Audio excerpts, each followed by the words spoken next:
We are going to call this meeting of the Cumberland Town Council to order. First up on the, hello, does it work? Okay, cool. Thank you, sorry. First up on the agenda is the approval of minutes from the June 29th, 2026 meeting. I'll give you a motion to approve the minutes from the June 29th meeting. Great, is there a second? I'll second. Any discussion? All those in favor? Any abstentions? All right, motion carries with one abstention. Okay, next up, we have our manager's report. What's shaking, Mr. Sturgis? Good evening, Madam Chair, members of the council, fellow members of the public. Good to see you all this evening. I have a fairly brief report this evening, but just want to get on a few different items. The Senior Property Tax Assistance Program is in the final stages of planning for this year.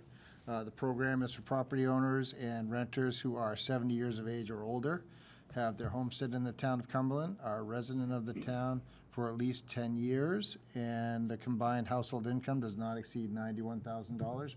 Very popular program, and looking forward to that again this year. That'll be, at least for walk-in folks, can come in, and that will be starting on Tuesday, August 11th from 2 to 4 p.m., on Wednesday, the 12th, from 9 to 11 a.m., and Thursday, the 13th, from 9 to 11 a.m. And then after that, we handle walk-ins as they come through, and we're happy to help them.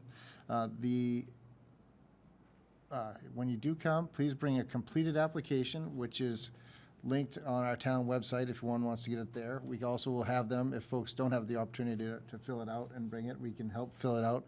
It's not an extensive process, it's fairly quick, so we're happy to help out with that. But if they can bring in that, as well as a copy of their 2025 tax filing federally, and then if they don't have to file taxes, if folks have a 1099 or some other statement of what they have for income. And so we're happy to work with folks to do that, but it is a great program, and it's fairly well subscribed. All the mailings went out last week, so we're just trying to get that ready for folks to go forward. Comprehensive plan public hearing is scheduled for July 30th from 6 p.m. to 8 p.m. right here in the council chambers. And that's a good opportunity for the public to come in and provide additional feedback and input on the completed draft comprehensive plan. We have the chairman with us here this evening as well tonight, so good to see Mr. Moriarty. So please put that on your calendar and come on in. Valhalla is very proud to host once again the Maine Women's Amateur Championship, and that's going to be next week, Monday through Wednesday, and staff will be working to have the course in peak condition in anticipation for the event. So it's a point of pride for them and good way to showcase and show off our beautiful golf course. And also, speaking of pride in our staff, I'm very proud to again congratulate our own Parks foreman, Mr. Frank Smith, and his colleagues from Maine who were just down recently in Foxborough. You may have seen it in the paper or on the news. They were part of the turf maintenance team in Foxborough for the World Cup, and it was quite an honor for them. They had a great time, and the pitch looked fantastic, and they learned how to take care of that grass amazingly. So we'll probably see some of that translated into our fields here in Cumberland, I'm sure. So, but really proud of Frank, and he had a great time and survived his week down there. So that's all I have this evening, Madam Chair. Matt, is there an update on the solar install? We have the CMP easements in hand, so we'll have those notarized this week and sent back. But we should be starting construction fairly soon. I think we have an inspection on the 28th. The 28th of the month with CMP as well as our code folks and other staff, just to put the final touches as to installation. So they should be starting that late August, I think, is when we'll see that start coming together. Sun is shining. I know. Well, on the west side, it's installed too. That project's been completed on the West Side Fire Department. So that part, you know, the smaller part of it is all done. So that's great. But yeah, waiting for our friends sometimes in Augusta to get some of their paperwork through for us. But yep, we should be starting fairly soon. Matt, I know that the Valhalla superintendent's going to be retiring the end of the year. Have you started looking at a successor, or are we going to wait till Oh, no, we have not let this, pardon the pun, Councilor Eads, we are not letting any grass grow under our feet on this one. We actually went out, Chris and Toby recruited, and we have Toby's successor here this whole season, so he'll be working with staff, and we had a couple of great new hires over there this year, so they both came with a good catalog of experience. So it'll be tough to see Toby go on to the next experience, but we do have some great new staff coming on that'll hopefully make that transition less arduous. Good. I mean, Jen and I have been down to Rachel's a couple times for dinner in the last few weeks, and all I hear is people bragging about Yeah. the course and how great it is and what a good season we're having. And so, and you know how we all feel about Toby. Oh, yeah. He's done a great job. I just didn't know where we were headed with that. Yep. Trying to get that institutional knowledge transferred to the extent that you can. Right. Thank you. Thank you. Anything else for Matt? All right. Moving on to public discussion. Public discussion is for comments on items that are not on the agenda. Comments are limited to 5 minutes per person. Rebuttal comments will be limited to 2 minutes. Public discussion topics may be brought up again under new business for further council discussion. Is there anyone here that would like to come up and chit chat about something that is not on tonight's agenda? Come on up if you wouldn't mind just telling us your name and where you live, please. Good evening, Wayne Curtis, Middle Road. I've got 3 quick items to talk about. The first one is the Greeley Road paving, and I'm wondering what the status is on that. I haven't heard anything for 6 months on that, and I travel that twice a day. It's getting rough. And there's especially 2 spots where they put new culverts in. It dips down about 4 to 6 inches when you go into those. So I'd like an update for that, so I don't take up my minutes. I wanted to find out how the new stop signs are working down on Middle and Tuttle. As I go through there, I stop to make a turn to get onto Middle to go to my house. People are beeping their horns at me to move faster. So I'm kind of curious as to how that's working and whether there's had accidents down there or not. One other thing, I've lived in town for 40 years. I just found out this year about some type of a tax credit for veterans. And I never knew about it before. I think it should be promoted. There's got to be more veterans in this town that have no idea what's going on with that. And I think that should be promoted. So I'll let you respond to my questions. Yeah, absolutely. I think, Matt, did you want something on DOT? Sure, I can probably go 3 for 3 Okay. on that. Okay. All great questions. I'll stop that just in case. So Greeley Road will be coming back to the council probably in September with engineering plans for continued on the work for reconstruction. Some box cut areas, because since you travel it twice a day, there's some spots that are fundamentally weak. So we've been working on that. Count them, yes. Yeah, yeah. It probably avoid them, the same spots. So we're coming back to the council with that for a plan to hopefully have things lined up and ready. A couple of choices that we want to have as far as the extent to which to put sidewalks in, and then other areas. Oh, nice. Couple of questions there for pedestrian safety as well, and widening of the shoulders in areas as well to make it safer for all, pedestrians, cyclists, and walkers and cars to all coexist. Bring them back to the council for the fall. Hopefully, go out to bid late October, maybe November, to try to capitalize on work plans for contractors for next spring, and then potentially have that for construction for next summer. Good, thank you. And then, let's see, Tuttle Road intersection. Yes. Still gaining acceptance. I think it'd be, Slow acceptance. yeah, slow acceptance. I've been honked at there as well. But I made, first few times I've gone through there, I've thrown my flashers on to let people know, hey, I am going to be stopping here. Yeah, we did have a cop stop someone in front of our house. I assume they ran through the intersection. Could be. Yeah, so I think that'll take a little bit of time, but we're hopeful that we haven't had an accident since. Okay, good. So that's been decent. We have had, we had plenty leading up to it that led to contributing that to being a 4-way now. And then the veterans exemption is Yeah, I think it's a good opportunity to get more out there because it is for veterans, I think 62 years of age or greater who served in a federally recognized period of wartime. And I think this year it'll be a $7,000 exemption after the revaluation because it had been whittled down a bit. So I know we have it on the website, but it's oftentimes more important to kind of put that out there, reminders for different exemptions. Homestead and veterans are two of the most popular that we have, and they're fairly well subscribed, but you can always do more outreach because you may not always get everybody to hear about it. No, appreciate it. Thank you. Oh, thank you. I was just going to mention the veterans exemption, but Matt took care of it. I was going to add, there is an age requirement just for all veterans. However, if you're 100% disabled, any age veteran can apply for that exemption. So that's worth noting.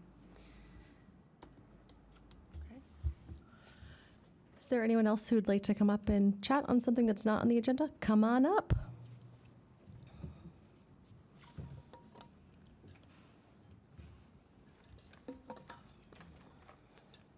Good evening. My name is Kim Vine, 64 Valley Road, and I'm here tonight to formally introduce myself as the new school board chair of MS80 51, effective at the start of this month.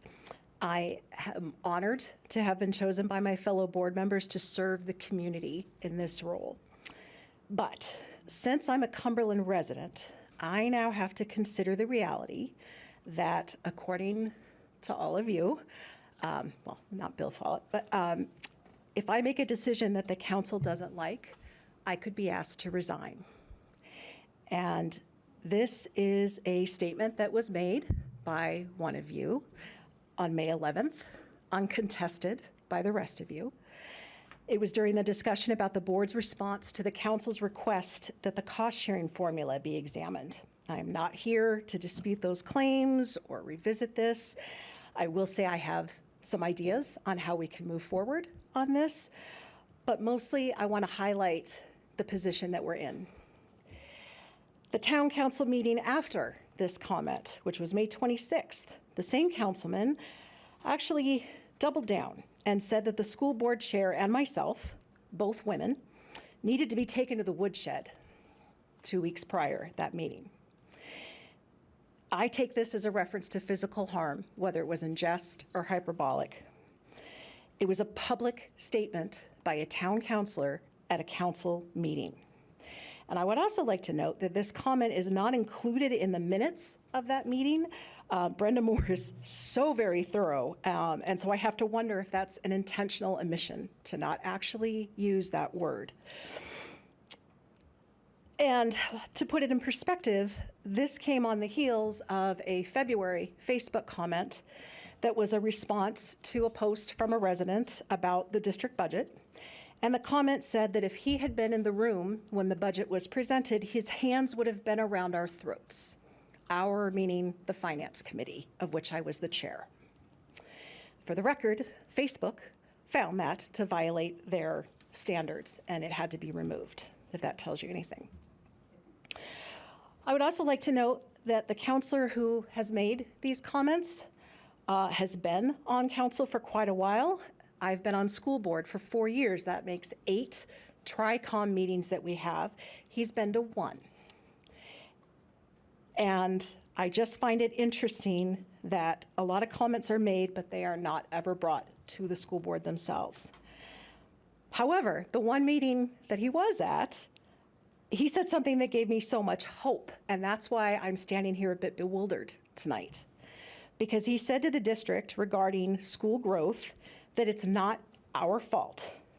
We didn't put more people in this town, you did, and we have to deal with the growth. So it was a very affirming confirmation that the school is not the problem, it is the town growth problem. And I really believed after hearing this that things would be different, but unfortunately, they are different, just worse now. The school board now knows where we stand with all of you. And before the relationship can be improved, there are some things that I think are going to need to happen, and I am hoping that we can do that. I will come here to every meeting if you want me to, and I will report to you on what's happening in the district. I can personally forward you the superintendent's newsletter, which all of you as counselors should be subscribed to, even if you don't have kids in the district. I will meet with any one of you at any time to talk about anything, and I have more ideas on how we can collaborate. But what I won't do is sit quietly when threats or false accusations are made, especially publicly. I want the same thing as all of you. I want lower taxes. I do. I want an efficient local government. I want our seniors treated with respect, and I want for people of all socioeconomic levels to be able to live and thrive in this community. So when someone speaks so disrespectfully about school district leadership, I believe it affects the credibility of all of us.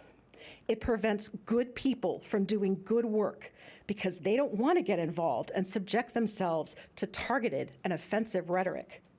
It causes people in our town to blame their problems on their neighbors instead of looking at how we can fix the problems that were created decades ago when our town became a place people wanted to move to.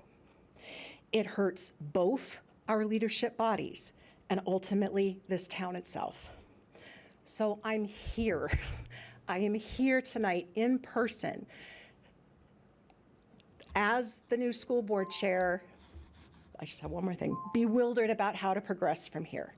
I have ideas. I want to talk to you about them. I am asking that you please stop treating the school district like the bastard child that no one wants to deal with, and recognize that it is the greatest asset of this town, and the people who are elected to govern it just want to serve. We just want to serve, just like all of you. Thank you, Kim. Is there anyone else who'd like to come up for public discussion?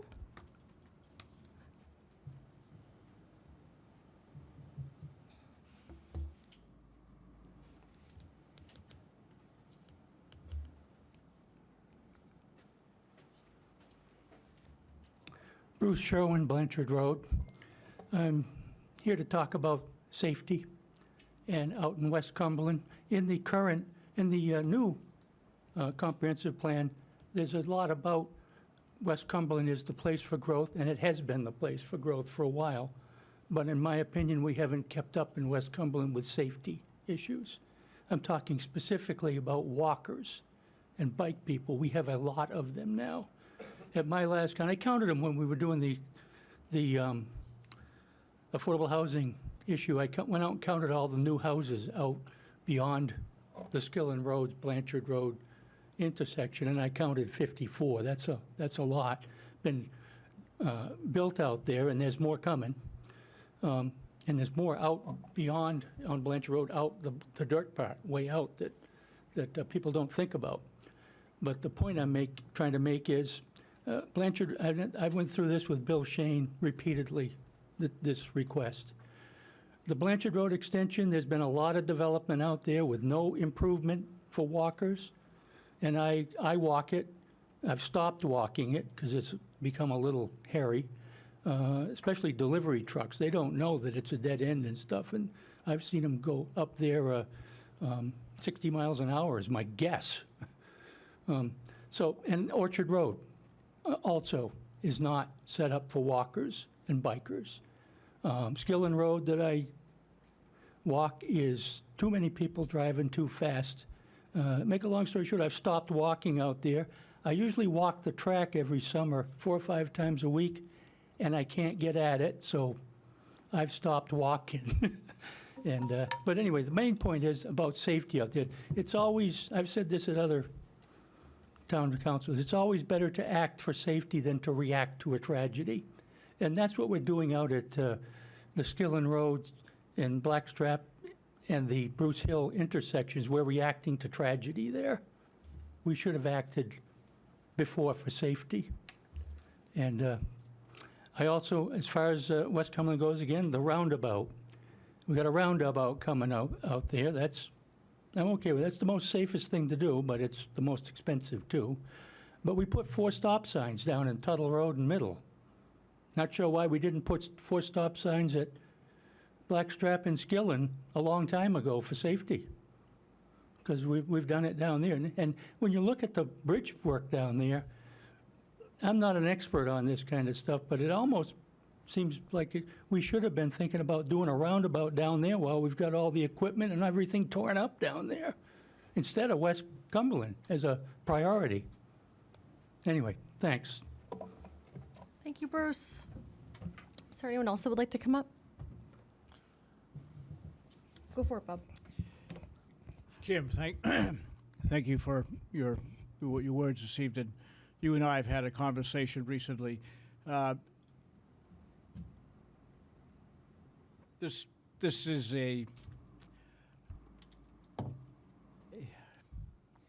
it's a hard conversation to have, but on behalf of myself, I will offer my apologies for not reaching out sooner and reaching out more often, and understanding that we exist and coexist and there is work to be done. And one of the things that I have suggested to doing is a school board liaison from somebody from the council, and we will have that discussion again. And if no one else will fill that position, I certainly will take it myself. I think that in the heat of the moment, and I don't want to make apologies for anybody else here at the table, but I will speak for myself that the idea that we are three separate entities, and I include North Yarmouth in this because the conversations are deep and complex.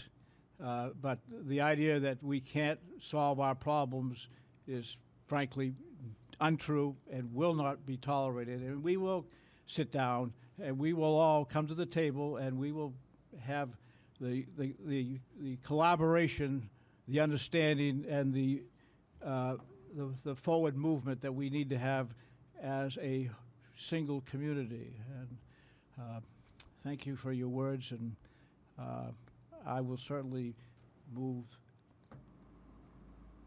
to make it better.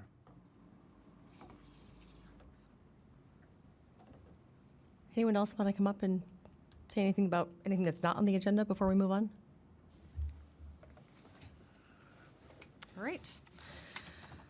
I will also just note, it is typically not our practice to have a dialogue back and forth during new business. We typically reserve that for new business. So if we are not responding to you in this particular moment, it is because at almost all other meetings, we reserve that for that portion of the meeting because we also have other items to hit, and we also like to digest. So just wanted to give that context there.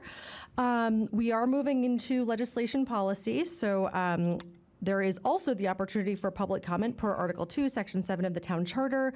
There will be an opportunity for public comment on each item on the agenda. Comments are limited to 5 minutes per person. 26-066 to swear in newly elected town councilors. I think we have our ravishing town clerk here, Jennifer Doughton, to swear in two of us that are hot to trot. Are you hot to trot? Do you want us to come down, Jen, or should we stay up here? Thank you. No, I'd love to have you come down. Okay. It'll be easier. There's some mic issues and we're not to yell to begin with, so.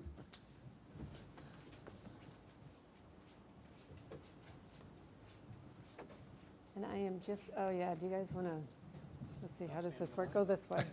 Yeah. If you face back too, we can kind of make this work. There we go. We'll do it from afar. I'm going to read these statements and you can agree or not. If you can just raise your right hands. Yeah, I know I had to do the same thing, left, right. All right. Do you, Brooke Filson and William Follett, swear that you will support the Constitution of the United States and of this state so long as you shall continue a citizen thereof, and that you will faithfully discharge to the best of your abilities the duties incumbent on you as a member of the Cumberland Town Council for a 3-year term according to the Constitution and laws of the state? I do. Congratulations. Thank you. Welcome back. Congratulations.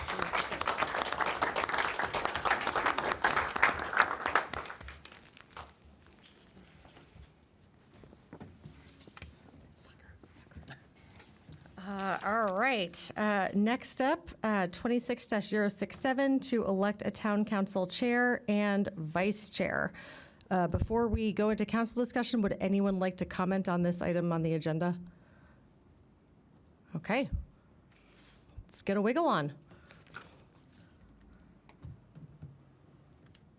I will also say that it has been an absolute privilege to serve as your chair for the last 2 years. I am very happy to hand the gavel over to somebody else and want to thank everybody on the council.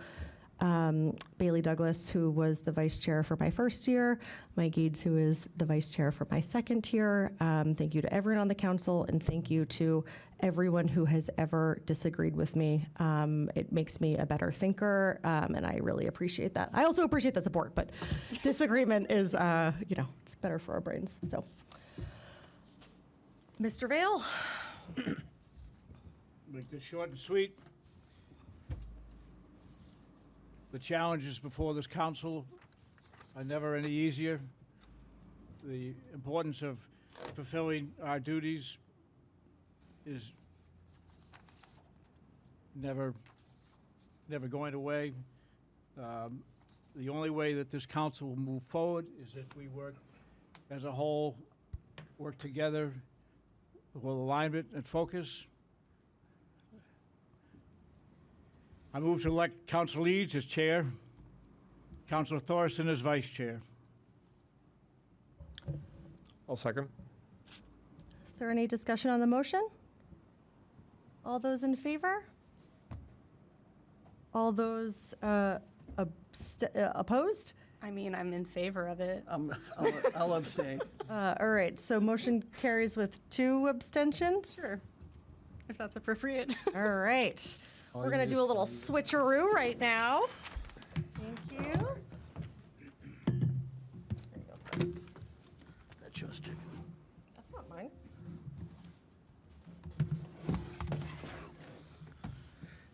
Tig, I just want to take a minute to thank you. You had a lot on your plate this past 2 years. And when Bailey said she didn't want to be the vice chair and then step up into the role, you stayed on, carried us through a second year. You have a great way of reaching out to the community. I don't know how you do it.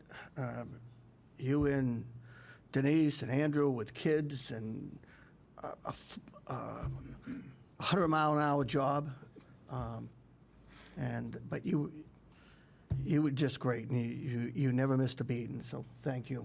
Thank you for supporting me. You got it. What? Anybody else on TIG before we move on to business? Love ya. I heard she's a real stinker. I just guess I'd like to say that I think you really did a great job this year, or this past couple years, and trying to keep everything moving and hearing everyone out in the community, but also listening to, your peers on the council. And I know you and I spoke on some things at times, and, it was always, you're always willing to listen and hear other viewpoints, and that's a really great quality that, to have, and it's very admirable of you, and just wanted to say thank you. Thank you. All right, on to new business. Item 26-068, to consider and act on appropriating local matching funds to support the preliminary design and engineering of the Casco Bay Trail. Mr. Manager. Thank you, Mr. Chairman, and congratulations on your ascendancy. This evening, Dakota Hewlett's come down from Maine DOT to kind of walk through what the ask is for the council this evening, as well as to answer some questions councilors may have. And I think it might be helpful, and Dakota can come up to the dais, and there may be questions that arise from the folks who have assembled here as well tonight. I know there were some outstanding ones in the past that staff here wasn't equipped to really be able to answer, and Dakota's been nice enough to come down south and to come here this evening. So I'd like to hand over to him, if I could, Mr. Chair, and let him run with the controls. Greetings. Thank you, Chairman. My name is Dakota Hewlett from the Maine Department of Transportation. I am the state's active transportation planner, or known as statewide bicycle and pedestrian coordinator. That's a role that all state DOTs have. And I work across the entire state of Maine on issues and topics relating to bicycle and pedestrian safety, infrastructure planning, project funding, working one-on-one with stakeholders, municipalities, and all types of groups in that regard for transportation as a whole, and specifically for biking and walking transportation, and projects such as this one we're talking about this evening, the Casco Bay Trail. So I believe you do have a draft resolution in front of you I've been made aware of, and that is in relation to a project that Maine DOT has in our 3-year work plan funded just newly in this most recent 2026 work plan. That's 10 miles of preliminary engineering of the Casco Bay Trail from Portland to Yarmouth. This is in accordance with the Rail Use Advisory Council and subsequent LDs that authorize the use of that rail corridor as an interim trail, authorize the Maine DOT to do that and use that rail corridor as an interim trail. So that would mean removal of the rail infrastructure and placement of the trail right on top of where you see the rails today in the same corridor. From that process and that authorization, excuse me, moving toward today, PACS, the Portland Area Comprehensive Transportation System, housed within GPCOG, they work with us as the regional metropolitan planning organization for the Portland area and a lot of the greater Portland municipalities on transportation projects. So PACS sponsored this project, or put it forth for our Maine DOT work plan in this last work plan cycle. The work plan is our 3-year plan that we update every year that lists all the projects that are funded to be completed in the next 3 years. So that's kind of how we got there. It was a project that PACS put forward and was successfully funded for preliminary engineering at a total estimated cost of $600,000. 80% of that is federal transportation dollars, and 20% of that is required to be non-federal match. According to Maine DOT's cost-sharing policy, we'll cover half of that non-federal match, or 10% of that total, and look to other non-federal sources and local partners to cover the remaining 10% of that total amount. So that is funded in our work plan. We're working toward that, and would like to have that local match secured with all 4 municipalities in the corridor where this is funded to take place. So that's just a quick overview. I know that there is some conversations in town going about an interlocal agreement for future trail management. I just wanted to state that that's separate. That's not why I'm here. That's not on behalf of Maine DOT. I'm here more specifically for the trail engineering and the local match associated with that, and can answer questions or if Matt has questions. So what I'd like to do is, we'll first field questions for you in DOT from the council, and then we'll field questions from the public for you in DOT, and then we'll have the public come up and make comments on the project or on this item. Sure. If that sounds good with the council. I have a thing, Mike. Go ahead, Denise. I do not have a resolution in my packet. I have Matt's memo, and I have the flash vote results. So where is the document that we're agreeing to regarding funds tonight?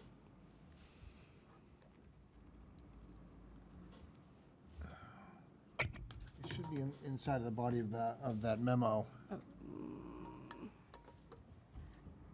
didn't see it either. Should this look like our typical whereas, witnesseth? I didn't really have it as that type of. Okay, so it's mainly just the memo. Delineates the proposed. Right. Do you actually have a proposal to present to us that delineates the expenditure of the $12,000 in addition to the other communities, so the cumulative $60,000, where that money is going to go, how it's going to be spent, and its purpose? I don't have something in writing, but I can kind of detail how that works. So with a project like this spread across 4 municipalities, and it sounds like there may be a private partner as well participating financially through the Casco Bay Trail Alliance, making that $12,000 in total split between the municipalities and the Casco Bay Trail Alliance. We're just looking for formal support of that today. As we kick off the design, a project manager who works for Maine DOT will actually execute a local match agreement or a project agreement with the municipalities, or maybe with GPCOG in this case. We have a couple conversations regarding how that local match will flow. And then in regards to that, the project manager who executes that agreement will be the one that hires a design or consultant firm to work on this engineering, and will work directly with the municipalities or GPCOG and other stakeholders. Jeff? So I got a couple questions for you, Dakota. The first is, if I understand you correctly, you're asking me to provide support for something without a formal document to review and see all the details. Is that correct? I suppose it is. It is listed in Maine DOT's three-year work plan, which is a public document and is backed up in some of the planning documents with the Rail Use Advisory Council. No, I understand that, and I've read that work plan, actually. So, that leads me to my next question. There's been some stuff in the news about a funding gap, and, I may not have the numbers right, so if I'm incorrect, please let me know, but I've heard up to maybe $400 million in projects being scaled back. How does that affect this project? Yep, correct. So you are correct. Maine DOT is experiencing some funding challenges right now, and that comes from both some federal and state challenges that we have. At this time, this is still a project that's active in the work plan, and we intend to work on until you hear otherwise from Maine DOT that is the case. As we move forward through this year and into our next work planning cycle, there'll probably be some more information on that, but this is currently funded at $600,000. Okay. I'm trying not to be too rough on you, I promise, but be rough. I got a couple more for you. A few years ago, there was talk about passenger rail service from Portland to Lewiston, Auburn area. Is this the same rail line that was being considered for that when when that was being discussed? I am not 100% sure. That's probably managed by some folks out of our rail office, but there is the CSX main line runs somewhat parallel to this corridor for a while as well, and probably was the primary corridor being looked at in that case. Okay, because I do know this rail line does eventually go to Auburn, so I think it might be nice to know that in this case. And my last question for you is construction cost. And from what I've heard, in Portland, there was a rail trail built from State Street to Park Ave, approximately 3/4 of a mile, for $2.8 million. Do you anticipate the construction costs being similar for this 10-mile stretch? It's hard to tell without engineering done yet, but I would say that would be pretty high, just based on my understanding of costs. We have a more comparable project underway right now, currently in design, is the Mountain Division Trail from Freiburg into Brownfield and down into Hiram. That's also a 10-mile project and a similar configuration where rail infrastructure is going to be removed and the trail will be placed right in the middle of the rail corridor. And that's coming in just a little bit over $1 million a mile. Now that's a little bit more of a rural area, so I would expect potentially some higher costs here. It's a little bit more built out here, maybe some more other infrastructure to work with, but something a little bit closer to that. That project that you mentioned in Portland, I believe that's a Union Branch pathway. That's a little bit more expensive. It's not actually, it's next to the railway and includes some other work adjacent to it, and is in a pretty well built out area, so there's a lot to coordinate in that project area.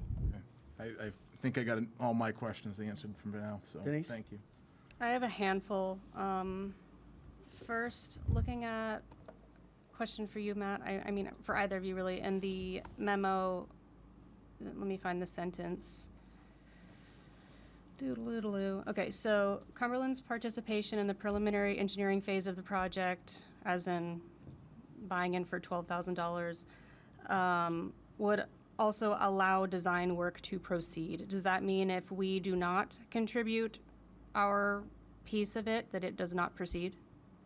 Could you clarify, does not proceed, do you mean the project within Cumberland limits, or do you mean the project as a whole across the Either. Does it affect anything? Okay, thank you. I can't say, with final determination on that. I have to go back to Maine DOT leadership to see what we would do, but we probably would not continued design in Cumberland if Cumberland or any of the other 4 municipalities decided not to participate in the financial local match part of it, but might consider pursuing design in the other municipalities if they do participate. So when you say pursue design, does that mean you're allowing the town that the trail passes through to have a say in that design? Because, I mean, it's not like you're gonna just not have a trail going through Cumberland. It's gotta go through Cumberland. So what is the 12K doing in this case? Like one, does DOT really require a financial contribution to participate as a town where the trail is going through? As in, if we do not contribute to this, does that really mean we wouldn't have any input? So it doesn't mean you wouldn't have any input. We probably would not continue with design in the community if the town wasn't ready for participation. And the local match really is about more than the money, right? It's, our local cost sharing policy updated in 2024 now requires 10%. 10% is not necessarily the deal breaker for us. It's not always about the money. It's more about building local support for these types of projects in communities and also helping us to build that base of support, because we're going to have to go probably for a larger federal grant in order to seek construction funding, and that will likely have its own local match involved. So that's kind of to help show local support and build that momentum locally so that we know we have a strong partnership to pursue something big.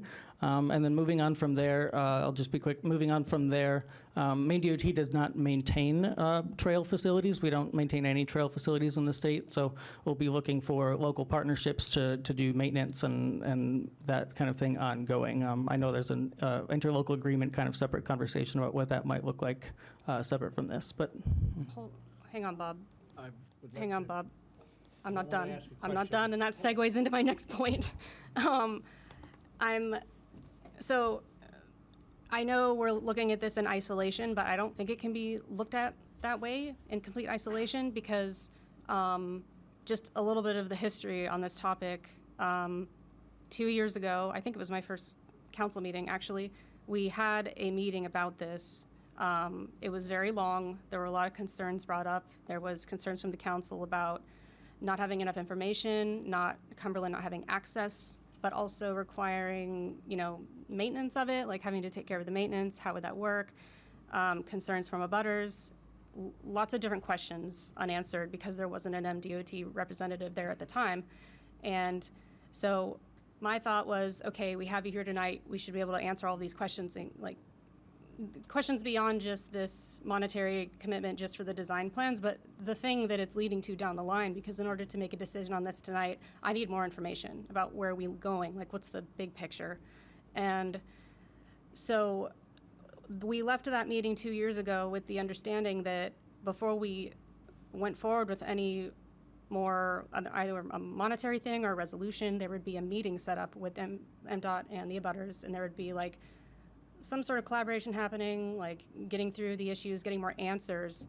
And for me, this meeting came up all of a sudden, and it's been the 2-year gap with nothing happening in between, at least for me. It could have been,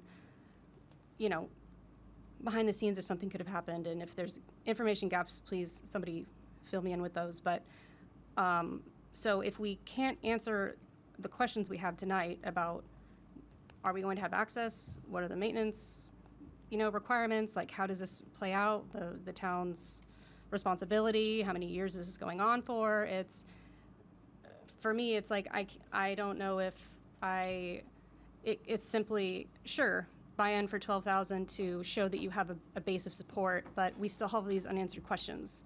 Mm-hmm. So and I know you said that's separate from now, but are you able to answer any questions about next steps? Yes, definitely. Yep. Okay. I'm happy to answer some questions and also happy to, if that leads to subsequent meeting or a work group or some other meeting, like you suggested with the butters or others to work some of those out. Okay. Myself or maybe a couple other colleagues could assist with that.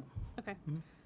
I'll let you go now, Bob, because we'll save questions for I was later, going to guess. suggest, Mr. Chairman, that we allow one question per counselor and we go down and return, and that way, if somebody else had an overlapping question, we wouldn't feel like we didn't have a participant. So. Go ahead, Bob. I'll wait. What? Sure. All right, so I was a little confused. So I'm a little confused. I didn't realize that the interlocal agreement is not through through MDOT, and I understand that that's not what we're discussing tonight. But how is it? Can you just walk me through? I mean, DOT owns this property, right? You are building this trail, but then you're not maintaining it. Correct.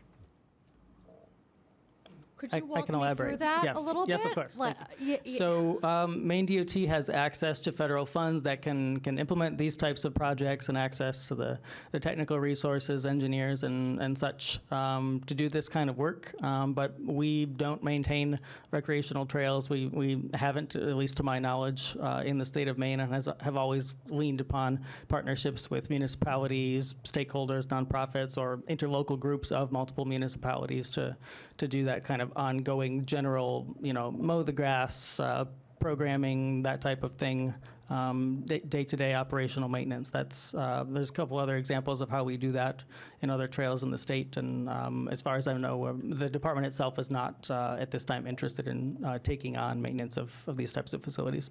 And very similar to our sidewalks, right? We have very similar funding programs to fund sidewalks with municipalities, and then turn those over to the municipalities to maintain. Thank you. Andrew? If I'm only allowed one question No, you can. right now, but sort of following up on that, do you have any ideas on what the cost would be? A comparison, a similar trail, if it was implemented, it's X amount a year for the local municipality to maintain and all? Yes, yep, 'Cause that yeah. would really help us, because we're not signing up for $12,000. We're potentially signing up for $12,000 plus X amount a year forever. Yes, yep, yeah, understandable. So trail maintenance can vary a little bit, certainly in the first handful of years, 5 years or so, when something is brand new. The brunt of the maintenance in that period is mostly vegetation management, mowing, trimming trees, that type of thing. So it's a little bit lower ask, and then if something comes up that's unpredicted, so some kind of damage or vandalism or something to that effect, or storm damage, something like that would be something you might think of happening in the first 5 years or so.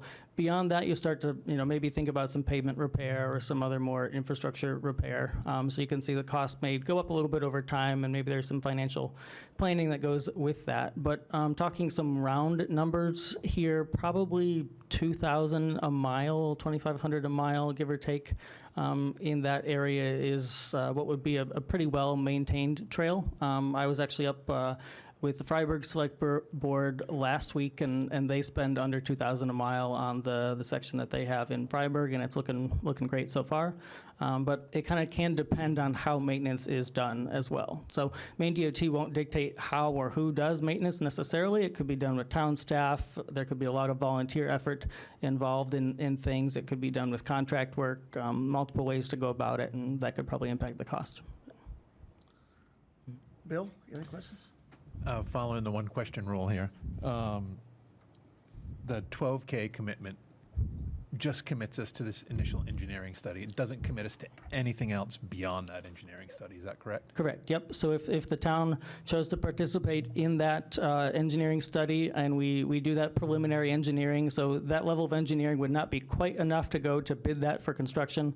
We would probably stop at a common milestone in our design process that we call a preliminary design report.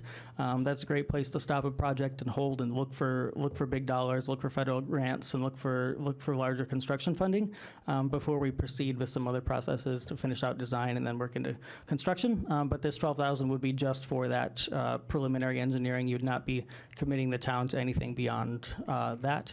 And like I said, it's just a kind of a resolution on the table, I think, today. Our actual project manager would reach out to the towns or to GPCOG, if that's how the funding is going to flow together, and have an actual funding agreement, a project agreement later on. But we want to know that the municipalities are on board and able to commit if interested.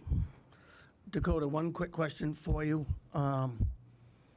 We have the largest stretch in this project. 3 miles of going by people's backyards. Can you tell me or tell everybody here what you've done as far as butters, what you've done to reach out to them, to assure them their privacy is not going to be invaded, they're not going to end up with people in their backyards. Can you Yep. talk to us about the outreach to the abutters? Yep, so I can tell you at this point, Maine DOT itself has done no outreach to abutters. Like I said, PACS sponsored this and put this forth in our work plan. So before that, it was just an idea through the Rail Use Advisory Council process and the subsequent legislature that approved it. There was not a lot of project planning going on. Kind of on behalf of the department or others to bring that to fruition beyond just the authorization done by the legislature. Now that we have a funded project, we're starting to get into that time when that's really important, right? So into design and moving forward here, we'll be working with stakeholders and abutters and the municipality itself and others to work on what the trail looks like and what we need to talk about to make sure folks are comfortable. Tig, go ahead.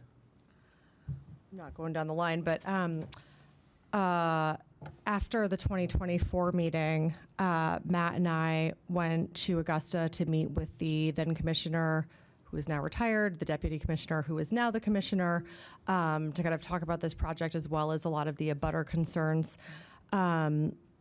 We were sort of reassured that there would be those dialogues with the abutters, so it is disappointing to hear that those haven't transpired, particularly when we are now being asked to commit funds. I understand it's $12,000. I understand in terms of the world of project management that you probably need to do the foundational engineering to know what you're working with and what's viable.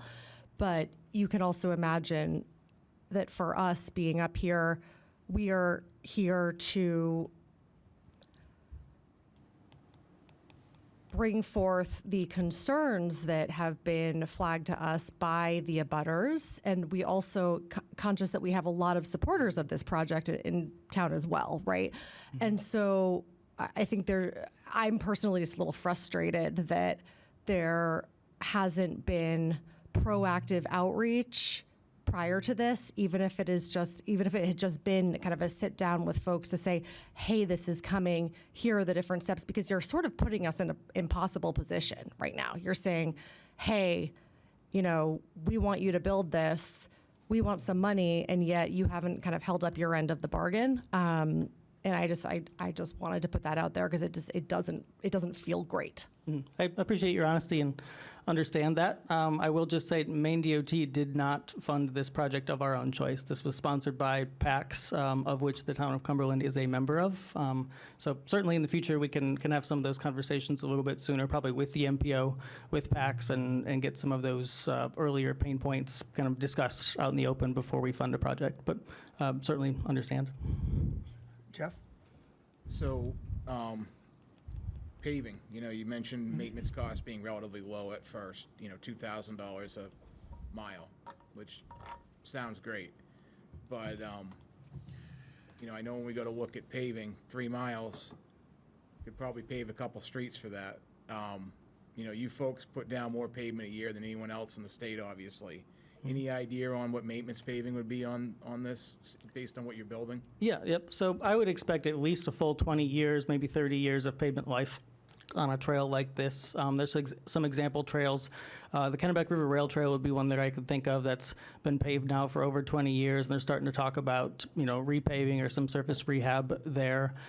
So 20 to 30 years would be a good useful life. Anything short of 20 years, I think, would be a little bit short for life of pavement for a trail like this. And I will say I can't speak to funding programs in the future necessarily and what's available and what's eligible. But if a facility like this does reach the end of its usable life, it needs to be reconstructed. Currently, Maine DOT does have some programs that municipalities can apply for cost sharing of projects like that. So not day-to-day maintenance and that kind of thing, but if an asset utilizes its full expected life and is ready to be reconstructed or majorly rehabilitated, we may have some programs in the future if those programs could continue to exist. And while we're talking about maintenance of this trail, obviously Freiburg gets more snow a year than we do, so I know their trail's kind of snowed over in the winter. What's the expectation for Greater Portland? I mean, is this a 4-season maintained trail? Is it till the first snowstorm, until it first melts?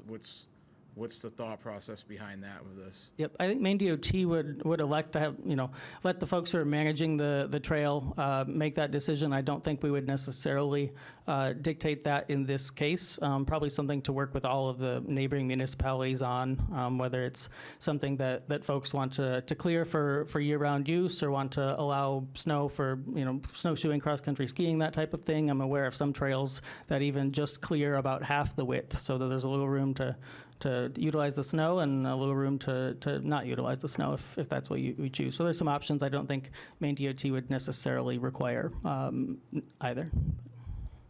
Denise? You said PACS, I had to Google it. Are you referring to like the GPCOG Portland Area Comprehensive Transportation System? Correct, Is that what that yes. is? Yep. Okay, which is a planning organization for Greater Portland, for anyone who doesn't know, because I didn't. And it includes 17 communities. We're included there. So I have a question about how the contribution was determined, because it's split equally among municipalities, but also the Trail Alliance, you said, has an equal share of that. Was PACT the organization that determined what that split was? How was that decided? Yeah, so Maine DOT's local cost sharing policy requires 10% of the total project cost to be from non-Maine DOT, non-federal sources. So that's $60,000. And I believe the candidate, there actually is a sheet, a 1 or 2 page document that PAC submitted to our work plan process. That might be something we can share if that's not something that town manager has. But so that, I believe, just said 10% split between the municipalities. I think since that was submitted to Maine DOT, the Casco Bay Trail Alliance has come forth with the intent to help cover a share of that. So that was what would reduce it from 15,000 times 4 to be 60,000 down to 12,000 with that extra participant, the nonprofit. I see. Because that made me think you had mentioned that MDOT doesn't really care who does the maintenance on the potential trail. It could be the municipalities, it could be volunteers. I'm curious how much work has been done on this so far, since the funding kind of seems loose-ish to fundraise. Like, have there been any fundraising efforts? Because I know that it does benefit communities in ways. However, there's a big push by, Trail Alliance, bicyclists, like there are groups of people that really, really want this. So I'm curious if there are any like fundraising plans in place to take the pressure off of municipalities and, the people who are actually going to be using it mostly. Yeah, great question, and I think that opens up some possibilities for discussion of how trails are actually managed. But I can't speak necessarily to what the Casco Bay Trail Alliance has done. They're a private nonprofit, and they probably are doing some activities now, and maybe have a larger role or a different role that could be played with trail on the ground that is actually used and programmed and promoted. So that's something that folks from Casco Bay Trail Alliance could speak to better. There are some example nonprofits who do have trail on the ground that are, they're operating, they're programming, there's 5Ks, there's events, there's things like that. So certainly there is a role for organizations like that in fundraising if they so choose. And then there is that interlocal entity discussion that Maine DOT is not a part of, but would be, shared between the municipalities that sign on. And there probably are some options through that entity as well. Okay, so it's good for me to know what the rules are. So if, fundraising is good, this is good, like everyone can pitch in, like that opens things up for me a bit. And it's not as rigid as I thought it was, where it's like, this is an MDOT project, it is happening, it doesn't matter, whatever anyone else has preferences on or what happens, this is happening, and, that's it. But it sounds like it's a little bit more looser than my assumption. Yep, So, yep. Appreciate that. Bob? Pass for now. Andrew? Sort of bit going off of Jeff's comment about the paving. Has it been determined that it will be a paved trail versus like a crushed stone?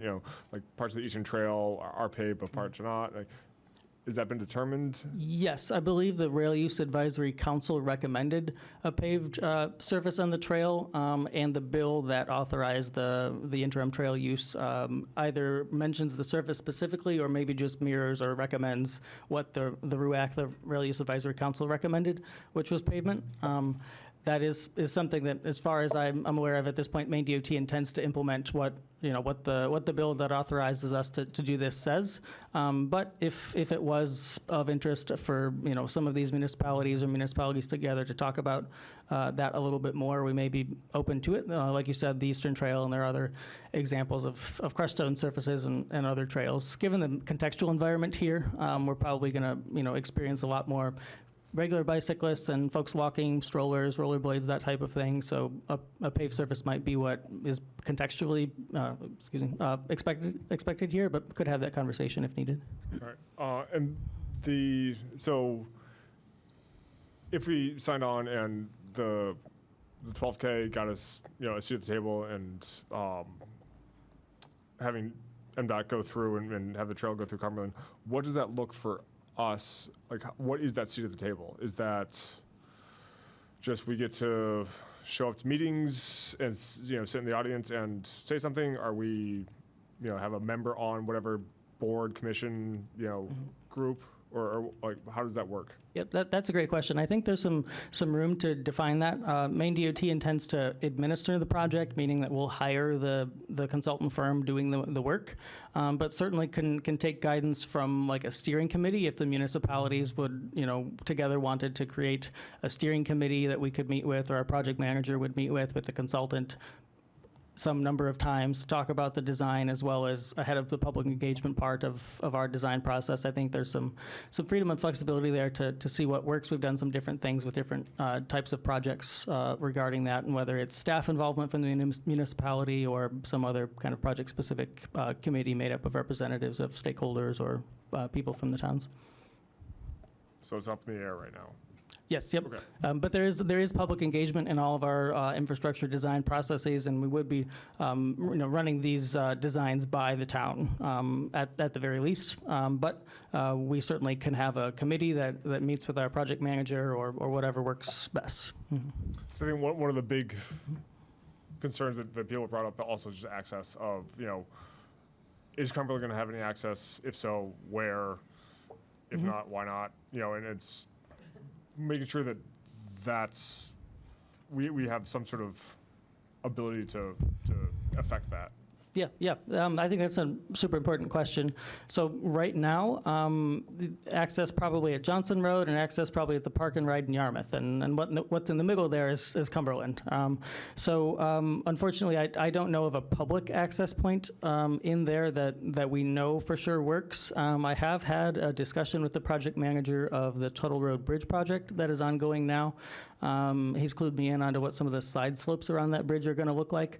There may, I can't guarantee there will be, room to make it work, but there may be room to make something work where we could have the trail come up as a spur from the rail corridor up and connect into the roadway network there. That bridge was designed years before we had the authorization to do this trail, so we're kind of working between two timelines with that. But I've had a conversation with them, and it's something that our project manager for this design would look at. Beyond that, if there is ever any other option as far as publicly accessible land or property, or if some time down the line the town were to buy a parcel and develop a park that connected to the corridor, or some other land trust or other publicly accessible places, certainly could provide access like that. Bill?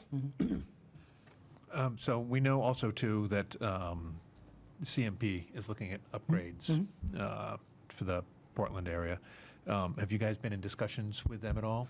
Yes, I have not myself, but I'm aware of some very important upgrades happening in the rail corridor in regards to CMP and some of the developments further south and the corridor that CMP is working to connect. So we're definitely in conversations with them. I can take some questions and take them back to the folks who might know the answers, but I haven't been directly involved in that. So just it would be a kind of a combined, or at least a collaborative design process between CMP and the state. So you guys would have ongoing meetings to kind of discuss your different goals and where you were headed. Yes, yep. And just in general, as someone who lives in the project development world, I think that this is just kind of a normal part of the process, right? What we're seeing here. So for what it's worth, sometimes it's hard on these projects to reach out until you have a little bit more detail. And sometimes you go through this process and the project doesn't move forward.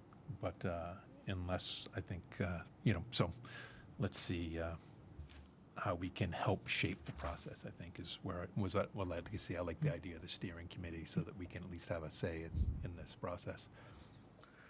So I'm gonna open it back up to the public for technical questions of Dakota. Everybody's gonna get a chance. You wanna come up and speak, give your opinion on the project, that will be afterwards. But if anybody has a technical aspect question of the project, please step up to the microphone, let us know who you are. Ask Dakota the question, and then Dakota will come back up and answer it. Wayne Curtis, Middle Road. Just a thought off the top of my head. We will be responsible for all emergencies on that trail. Is that correct? In other words, people falling down on bikes, people breaking into houses. I know next to me, because the Cumberland Police Department has stopped by my house to find out if I knew about a robbery that occurred. So I know they're occurring there. He also told me about occurrences in Falmouth where people have broken into houses coming off the tracks. But the big thing was fire department, emergency vehicles, how do they access? So Wayne, your question for them, are we responsible for the public safety? Correct. And Dakota, your answer? Thank you for the question. Maine DOT does not provide emergency services, so it would be the agencies who regularly provide those law enforcement or medical or fire services for the area. Okay. Any other questions? Mr. Moriarty. Greetings, Steve. Thank you, Mr. Chair, and congratulations on your election. I'm Steve Moriarty from 48 Drown Road here in Cumberland, a town resident for 43 years. I have two questions, really rapid fire for Dakota, if I could. Dakota, first of all, I'm not familiar with the bill. Does the bill provide any time period by which the preliminary work must be completed or the state funding is withdrawn? So the bill in the state legislature, the statute that was enacted to allow Maine DOT to pursue design and implementation of an interim trail does not have a timeline associated with it. That is something that Maine DOT is authorized to do, and now we're subject to, timelines and available resources and funding to do that implementation. Right now, the funding source that we do have does have a timeline. I believe if we get those funds obligated into a contract, we have a handful of years before those need to be fully expended. So my quick second question is, I understand this is a complex project. The big question is, how do you get off the dime without committing yourself to anything that is beyond measuring at this point? I take it, Dakota, that you can't do anything further at all without preliminary engineering work. And as a sort of a sub-part of that, assuming that that preliminary stuff were done, how long is it valid for? That's a good question. So you're correct. There's not a lot of work that we could do to pursue this project without doing this preliminary engineering. This is kind of the next thing in front of us. So that engineering includes a lot of things, but would start with survey of the corridor. So that's both property survey and topographical survey. And moving forward from that, an engineering consultant would start to develop what does this corridor look like, and they'll be looking at the bridge inspections that we have for the structures that are out there now. They'll be looking at the culverts. They'll be looking at what condition are things in general, what kind of work would need to happen to bring that corridor into a place where it could become a trail like this. That would include removal of that rail infrastructure and maybe some repairs or rehabilitation or changes to culverts and bridges to make that safe, and how do we retrofit maybe a timber deck on top of a rail bridge in order to provide a trail surface for going across that existing railroad bridge and other things. So that's kind of the next step to move forward with. And I apologize, what was the second half of your question?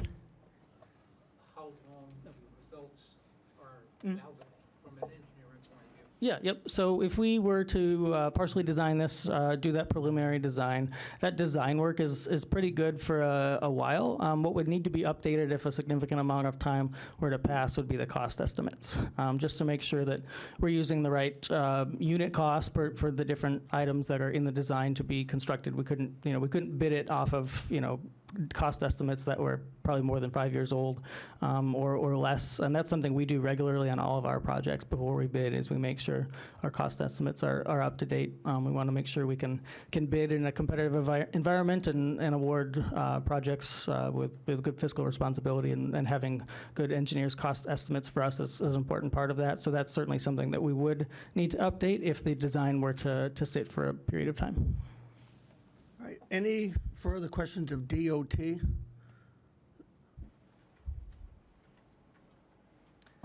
Dave Noonan, Meadow Lane. Dakota, the initial investment was about $600,000, which Cumberland's asking for about $12,000. What would be the initial cost estimate that Cumberland would be on the hook for if it went to full scale? To construction? Yes. Yeah. So the question was moving from this preliminary engineering that we're talking about, what costs might we be looking at in terms of construction moving forward? So, like I said before, a project like this is probably in the $1 to $2, maybe a little bit more $1 million per mile for construction. So if we're talking just over 2.5 miles here in Cumberland, that's a handful of millions of dollars potentially in Cumberland. And again, this is currently a 10-mile project that's proposed across Portland, Falmouth, Cumberland, and Yarmouth. So the cost estimates in total would reflect that entire cost. Yes, thank you. So it can depend a little bit on funding sources. Federal funding is going through a major reauthorization here headed into the next federal fiscal year, so we don't really have a crystal ball looking into the future of that until Congress passes that federal transportation bill, and that is a regular thing. Happens every 5 years for federal transportation dollars. But given status quo in the future, if that were to be the case in our local cost sharing policy, probably 10% would be continuing to be the local cost share. Great. Anybody else want to ask Dakota a question?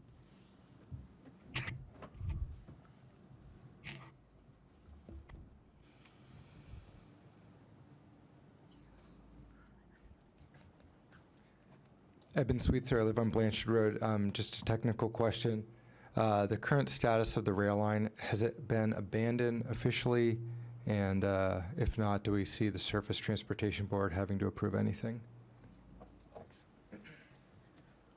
Thank you. So in terms of railroad abandonment, this does not count as an abandoned railroad. Maine DOT, through the Maine State Rail Preservation Act, will retain all of the rights that we currently retain regarding this corridor and the underlying authority to maintain it as a rail corridor. We'll make sure the bridges and other infrastructure is still inspected and kept in viable shape moving forward, whether there is a trail or rail infrastructure on the corridor. So our position is that it does not require Surface Transportation Board action, or does not count as abandonment of a rail line. Well, thank you. Hi, Greg Wiesner, Labrador Lane. So first question is, so access on Tuttle Road, while not determined, would eventually be part of the discussion. Maybe yes, maybe no, we don't know, but that would be part of this discovery process. And then two, is where the track sits today fully controlled by you all, or do you need approval from anyone else before you were to go forward? So where the track sits today, as far as I know, is fully controlled by Maine DOT. It's a state-owned rail corridor. I don't, as far as I understand, I don't think we have any other rights held by others, easements or other rights in regards to that. And I apologize. What was your other question? Access on Oh, yes. Yep. Yes, yep, yeah. I can't speak for sure if Tuttle Road would work or not, but I think this design process would be what we'd have to work through in order to answer that question. So I do think it should be included in that preliminary design. Thank you, Dakota. Anybody else have a question? Go ahead, Bruce.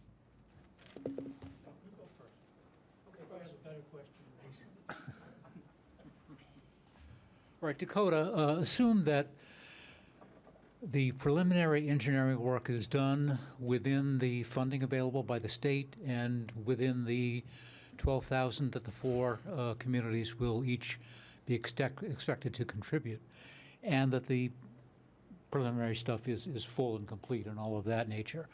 At that point, is the project and the involvement of each community all back to the starting gate based upon the preliminary work for a new analysis of ongoing cost, ongoing responsibility, and related issues? Yep. If I could clarify, if you're asking if, if the decision point comes back here to the town at that point, as far as further financial involvement from the town, is that correct?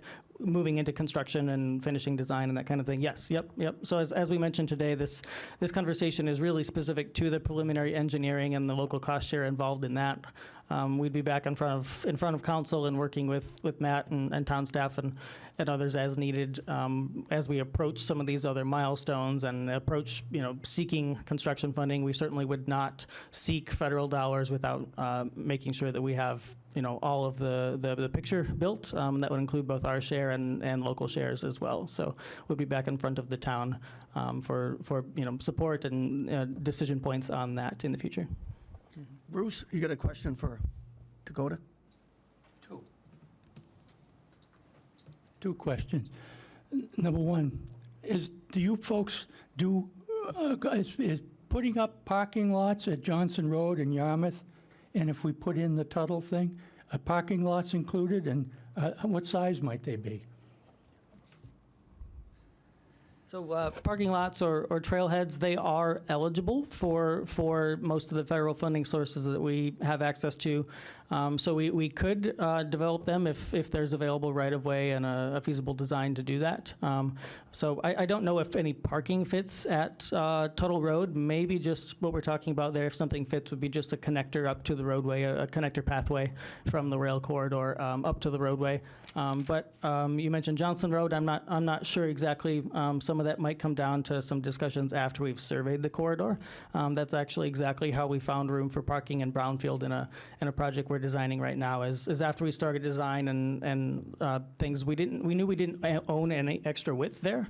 But after surveying the corridor and beginning design, we realized that if we pushed the trail over a handful of feet, we could probably fit a few parking spaces. So some of those things will come up and be worked through as far as the details and design. Thank you. Mm-hmm. And you may have already said this, but I didn't catch it. What are you going to use the $60,000 for? What is that used for? So that would be direct participating match within the same contract that this entire $600,000 would be used for. So that is the preliminary engineering effort. That would be hiring a design consultant, engineering consultant to do the work to evaluate the corridor and design the project. And all of those dollars would be spent as participating dollars in that contract together. Yep. Right. Any questions? Go ahead, Jack.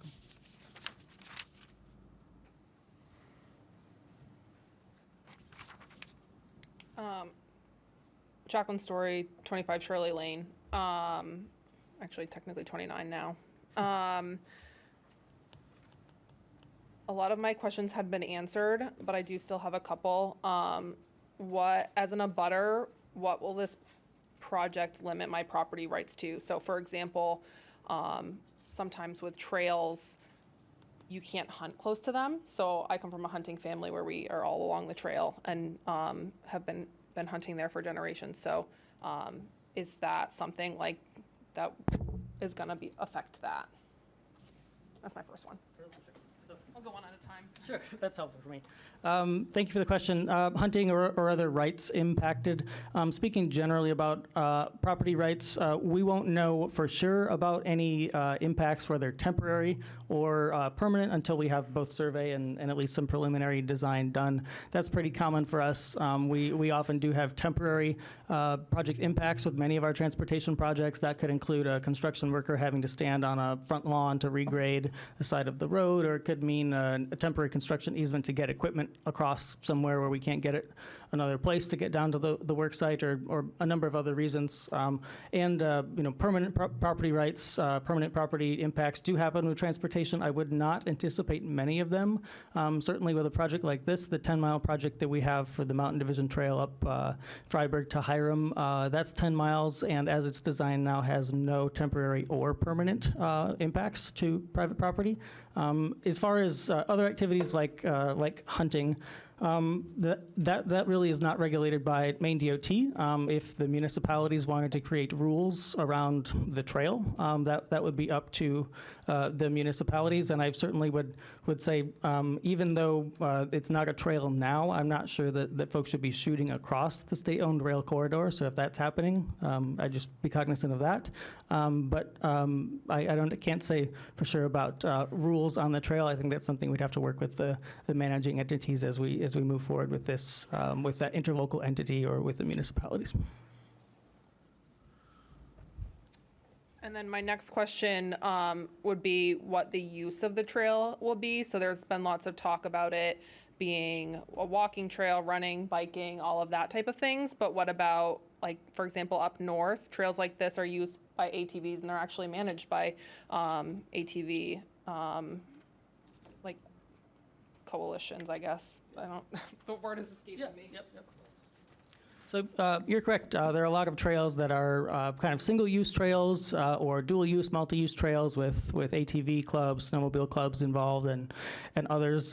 With this one, the Rail Use Advisory Council did recommend in its final recommendations that it be primarily a biking and walking trail for non-motorized use. So I think that's what we'd be moving forward with. I don't think we foresee allowing snowmobile or ATV use here. If there is a lot of interest in that with the municipalities, certainly something to bring up and have in conversation, but generally I think it would be a paved biking, walking, human scale, non-motorized type use. And then just to follow up on that answer, based on everything that you have said to answers to other questions, it would be the town that's then responsible for policing no ATV use with no access from the town? But I'll jump in on that. So generally, yes, as far as law enforcement, it would be working with, the relevant law enforcement agencies that work in the area. Maine DOT will retain responsibilities that relate to land rights. So that would be if there is persistent trespassing, if there are trespass issues from abutters or someone builds something on the corridor or some other kind of land right issue, Maine DOT would continue to handle those types of things to protect the integrity of the corridor. So I think if there was some kind of a persistent trespass or problem issue, it'd be something that we'd be probably communicating with the towns on pretty closely. And then I think this is my last one for now. Kind of a follow-up to what Andrew was asking about with the involvement with CMP, since that's also going down right now. You said that there has been some talks. Has there been discussion about the new high voltage lines that they are presumably putting in there being under the trail and doing a joint project with that at all? Unfortunately, I'm not up to date enough on the CMP conversation to be able to speak for sure if where the power infrastructure is to be located, but that's an answer I could get from a few other folks at Maine DOT. But, Thank you. Yeah. All right, unless there's any other questions, we'll go now to public comment on this. Come up and tell us what you think. Joe? And there is just to let everybody know, there is a 5-minute limit. We'll buy some time at the end, right? My name is Joe Comiska. My wife and I have lived on Middle Road for 40 years. Greetings and welcome to Cumberland's newest council member and new chair. I urge you not to join the Casco Bay Trail Board of Supervisors interlocal agreement and to not pledge any money for MDOT's preliminary engineering study to remove the tracks on the rail line.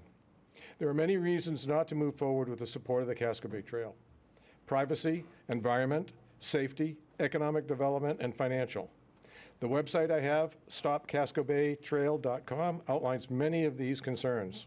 Tonight I'll focus on the financial hit to Cumberland. The interlocal agreement will lock Cumberland into a financial program that is not defined and has a 20-year term. Even if Cumberland were to withdraw from this contract in the future, the town would still be liable for any financial commitments or liabilities incurred in the creation and management of activities created by the newly formed Casco Bay Trail Board of Supervisors. The contract creates the pathway to position the new group as another bureaucracy in Maine, complete with employment options and operational expenses. This is where your maintenance will come from, once all of that is put together. So much of the work done on this trail has been behind closed doors, and the trail groups seem to delight in the fact that they've been able to keep any opposition unaware of the ultimate goal of ripping out the track. The trail groups have created a broad coalition of very vocal supporters. How many new costs will the trail groups create once they have local communities positioned to guarantee all of their expenses?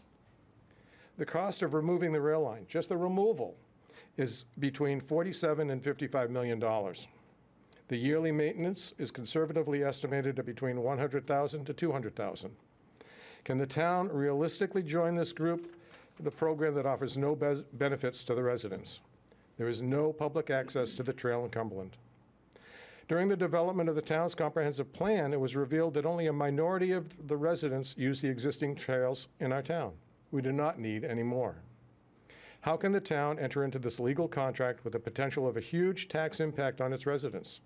The recent property tax bill was devastating, and the revaluation is going to significantly affect the majority of residents.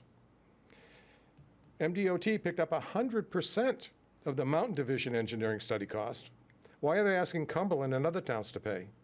Why are they calling the $12,000 Cumberland's share? Especially when now we have a nonprofit group that's putting their money up to have an equal say into how it's developed with the residents of the other towns. Several town officials have stated that the trail would happen without them, regardless of how the town votes. This statement is misleading, and it is put forth by trail proponents as misinformation in order to get people to vote for it. It is not true that the trail will go on without Cumberland, for only Cumberland has jurisdiction over the part of the trail going through their town. No one else can claim that power or override Cumberland's wishes.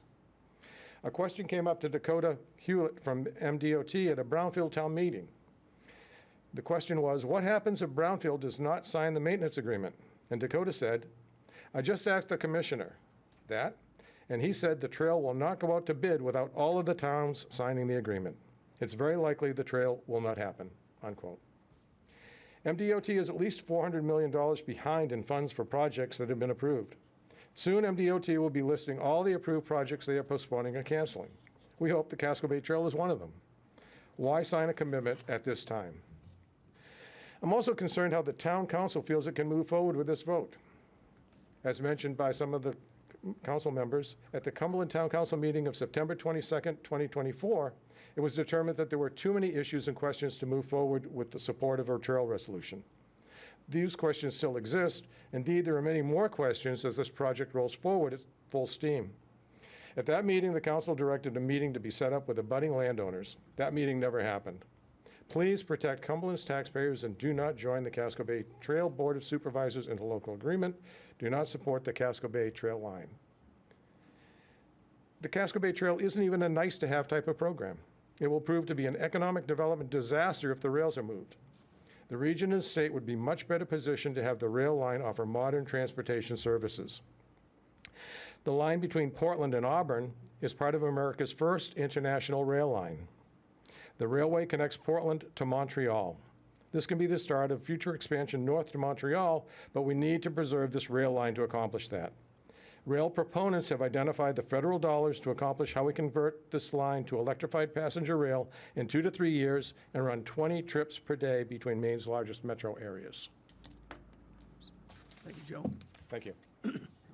Evan?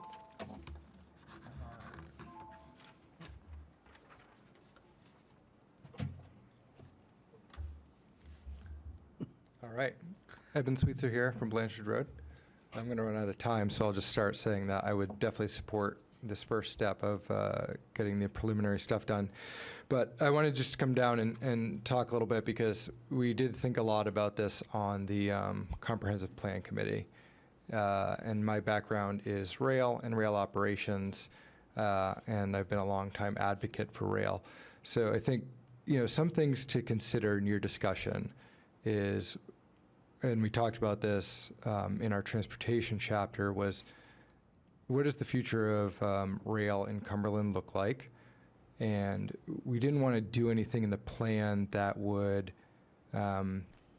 make it so that we couldn't have any sorts of rail access in the future. When we look at industry locations, we have Quarry Road, which is our one industry zone, highway commercial district, if I'm correct. And then we have the light industrial by Story Brothers there. So I don't think that rail will actually come back. I think the economics are bad. The number one thing that a lot of the rail industry is facing, except for the big railroads, is liability. So the liability insurance for a lot of small railroads or public agencies is pretty insane. Liability insurance has gotten so high, especially post Lac-Mégantic, that you can't build or operate new commuter rail lines. It doesn't make economic sense on the insurance side. So, as much as I would love to see that rail line come back, I think there's a good chance it never will. But I think you need to consider that. What's the long-term plan? What's the goal of the town? I think that additionally, I do think it would be a good asset for the town. I would use it, in defense of other people here. When you build a trail, you create a coalition of users that it makes it really hard to go back. Maryland dealt with this in D.C., right outside of D.C., but between Bethesda and Silver Spring. They built a rail trail, and then now they're building a new subway system on the line, so most of the trail will be gone. Some of it's still there. Actually, most of it's still there. But the point is, once they built the trail, it became super popular, and then it almost derailed the building of the public transit line. So just when you get into your discussion, I think those are some things you should consider. What else? I think that was basically my big points on that. So thanks for your time. Thank you. Thank you, Evan. Go ahead, Steve. Thanks very much. Steve Moriarty again from 48 Drown Road. As Matt alluded to during his report, for the past year and a half, I've been chair of the Comprehensive Plan Committee. So what I'm doing tonight is sharing some information with you, not necessarily playing the role of an advocate one way or the other. But you'll be pleased to know that on June 25, the committee voted to approve a plan. And that plan went online, I believe, on the town's website the very next day, June 26, together with the 3 appendices as well. And as Matt mentioned, it's coming up for public hearing on July 30 in accordance with the state statute. What I want to share with you is some of the preliminary work that we did in the late spring of 2025, just over a year ago. We sent out a questionnaire or a survey to everybody town-wide. And there was a question, and I'm referring to question 30, number 1, question 30 titled Transportation, which is found on page 35 of the survey results. And the first question was solicited input on the following point. The town should invest in developing more walkable/bikeable connections between areas of town and neighborhoods such as sidewalks, bike paths, or road connections. Now, the response to that was striking. 68% of the 1,086 respondents either strongly agreed with that statement or somewhat agreed. 17% of respondents were neutral and apparently had no opinion.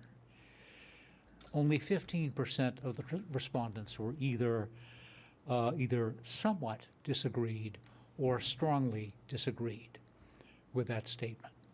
So I just ask you to bear that in mind and take it into consideration as we go forward. So this was part of I was pleased, obviously, to serve with Eben, with Bill, And with Tig and Bob as council liaison members, and we went through the transportation issues very, very thoroughly. The transportation chapter, which is chapter 12, was unanimously approved in late June, as I indicated. And each chapter in the plan is followed by a series of goals and recommended actions. There's been some discussion tonight about Greeley Road and pedestrian safety townwide and so forth. And I don't want anybody to think that the Comp Plan Committee disregarded those issues. For example, some of the recommendations that we adopted include adopt a sidewalk expansion priority order, expand sidewalks, integrate pedestrian improvements into all major roadway projects. Others include prioritize roadway maintenance and pavement management, integrate safety improvements into all roadway maintenance and capital projects. I think you get the gist of our recommendations. But pertinent to tonight's agenda item is the following recommendation regarding the proposed rail trail. And the committee voted unanimously to support the following action item. Support development of a rail trail or multi-use path along the main DOT/St. Lawrence and Atlantic Rail Corridor consistent with regional planning efforts. That is non-specific. We had no data about costs. Before us, we weren't weighing the costs of preliminary engineering versus final implementation or final construction. So when you see the report, if you have not yet had an opportunity to do that, you'll find that recommendation in there, and it is the unanimous opinion of the committee. I'm a little confused about Joe's comment about don't sign any agreement, and maybe this requires clarification from Dakota. I'm under the impression that investing $12,000 in preliminary design and engineering is not, or does not require the signing of an agreement, and doesn't, as I understand it, bind the town to anything else in terms of cost or involvement or liability until the preliminary work is done. And then you start over again with the benefit of that information that's been gathered to a large extent, to an overwhelming extent, at state expense. I'd be curious to know what the answer to that question is. So, thank you. Thank you, Steve. Very much. Anybody else want to be heard on this?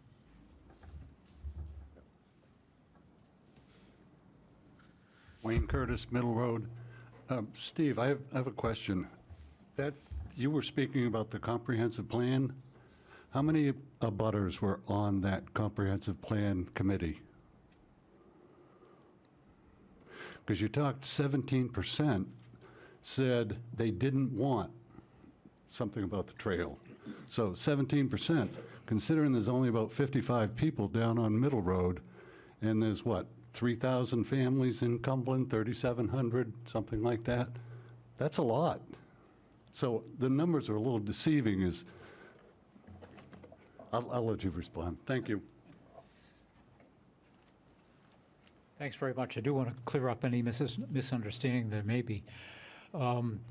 We started out with, I think, 18 members on the committee in January 25. They came from all three regions of town.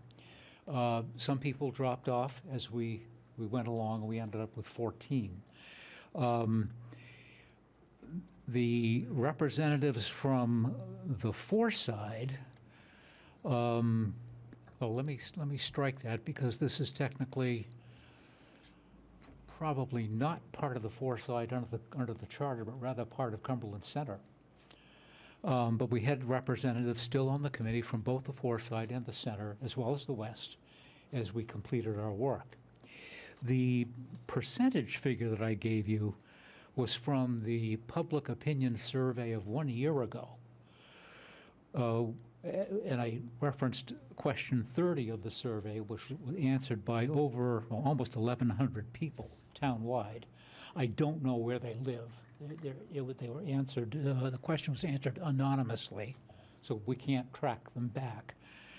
But I mentioned that, I'll break it down, 8% somewhat disagreed with investing in a project like this, and 7% strongly disagreed, for a combined total of 15%. Wayne, go ahead up there. You've got your. Again, Steve, you only have 55 people that live that are abutters down on the Middle Road. That subject. You said, what was it, 1,700 people responded? I question how many were actually from the Middle Road. On the response to this particular question, I said 1,086 responded, okay? I have no idea, as I said, where they live in town, and we can't figure that out, can't find that out. That's not information that we asked people to disclose, so it's not a matter of record. It can't be, drawn out from town records or from the electronic records of survey responses. So I don't know who were among those almost 1,100 respondents. Thank you, Steve. Anybody else have a question? Or, excuse me, want to come up and speak? Please, sir. Yes, hello, my name is Jonathan Labry. I live on Main Street in Cumberland. And I really appreciate the conversation and all the questions. And I personally am really excited about the idea of a rail trail through our community that connects multiple communities. I commute by bike frequently to Portland. I've had to change my route several times to find safer routes. I would love to have the opportunity to bike mostly into Portland on a route that's safe. We do use the trails in Cumberland for hiking, for biking, for cross-country skiing. We use the trails in other communities, like I'm sure a lot of us do. So I'm here just to put my support behind the town voting to put the $12,000 in, get a seat at the table, understand the issues. Personally, I'd love to see a Cumberland access to the trail, which I would hope could be worked through this. But anyway, I'm just here to put my support behind this proposal and have Cumberland make a tiny contribution right now to something that I think could be just a huge asset for all of us. Thank you. Thank you for coming up. Next.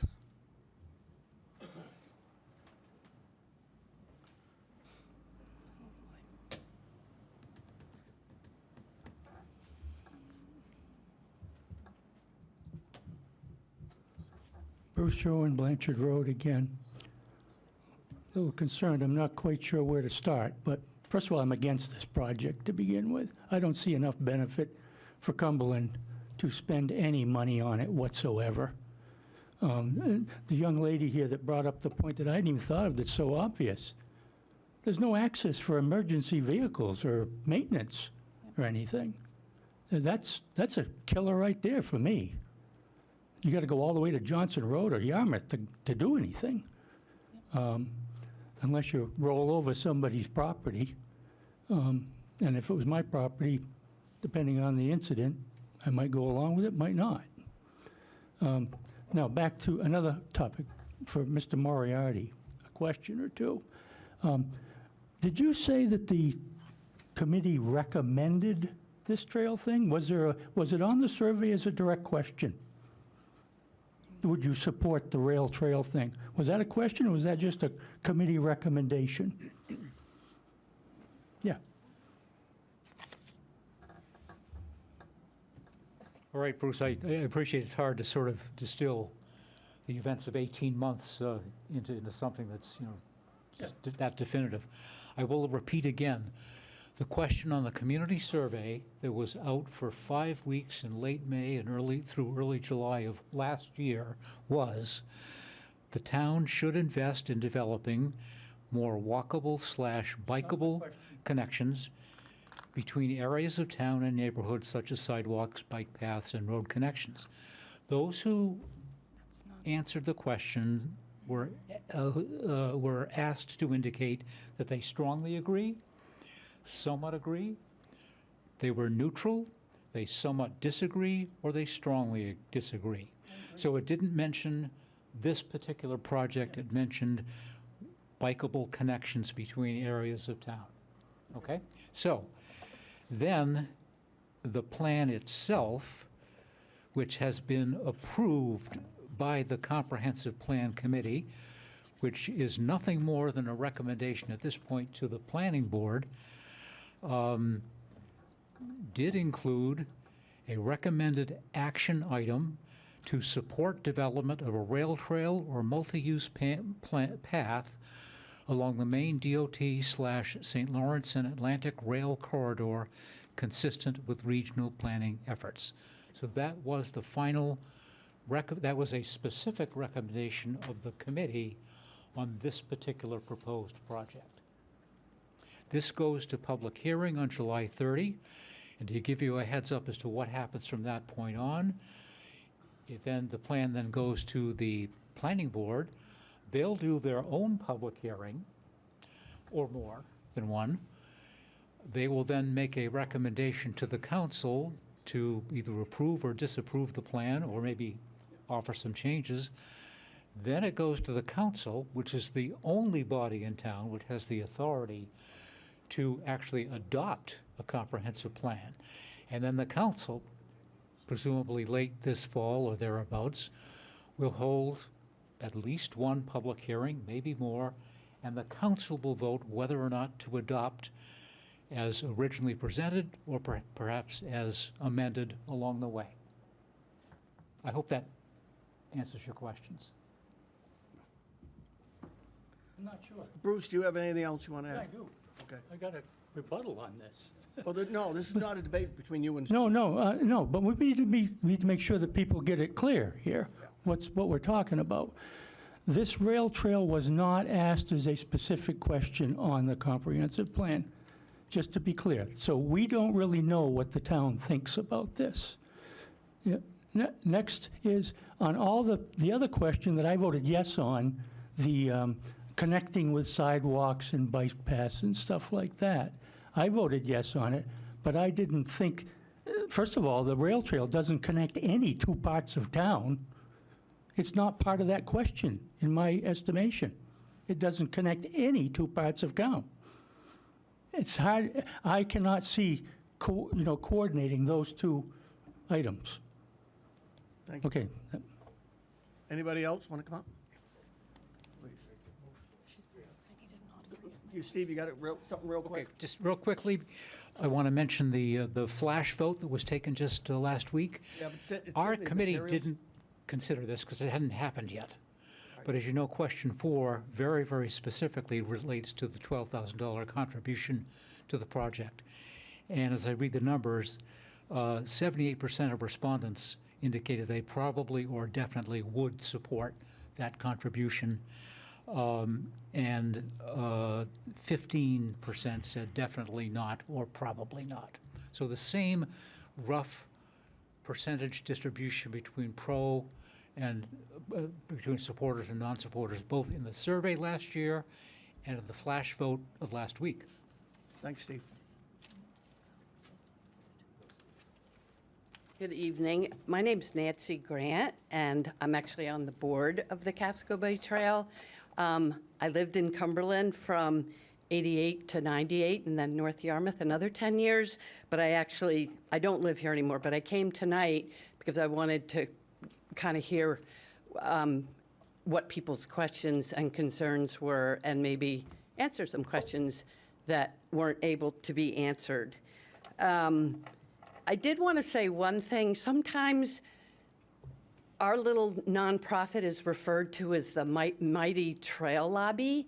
Our little Casco Bay Trail Alliance is literally 9 volunteers. We don't have a single staff, and we do everything in the open. We are a group with so much integrity, and we have followed every single step that we have been told to follow, from the DOT, from GPCOG, from the various towns that we work in. And we even, this tiny little group, got a law passed that authorized this rail corridor to be an interim trail. That is a huge amount of work, and we followed every step along the way. I wanted to mention why our group had donated a 1/5 share for the total 60,000 local share. And that is because there's so much concern right now in all of the towns we're working in of property taxes going up, of hidden costs presenting themselves, and we just wanted to show that we feel that pain too, and we're willing to take money that we have raised privately to try to help the various towns.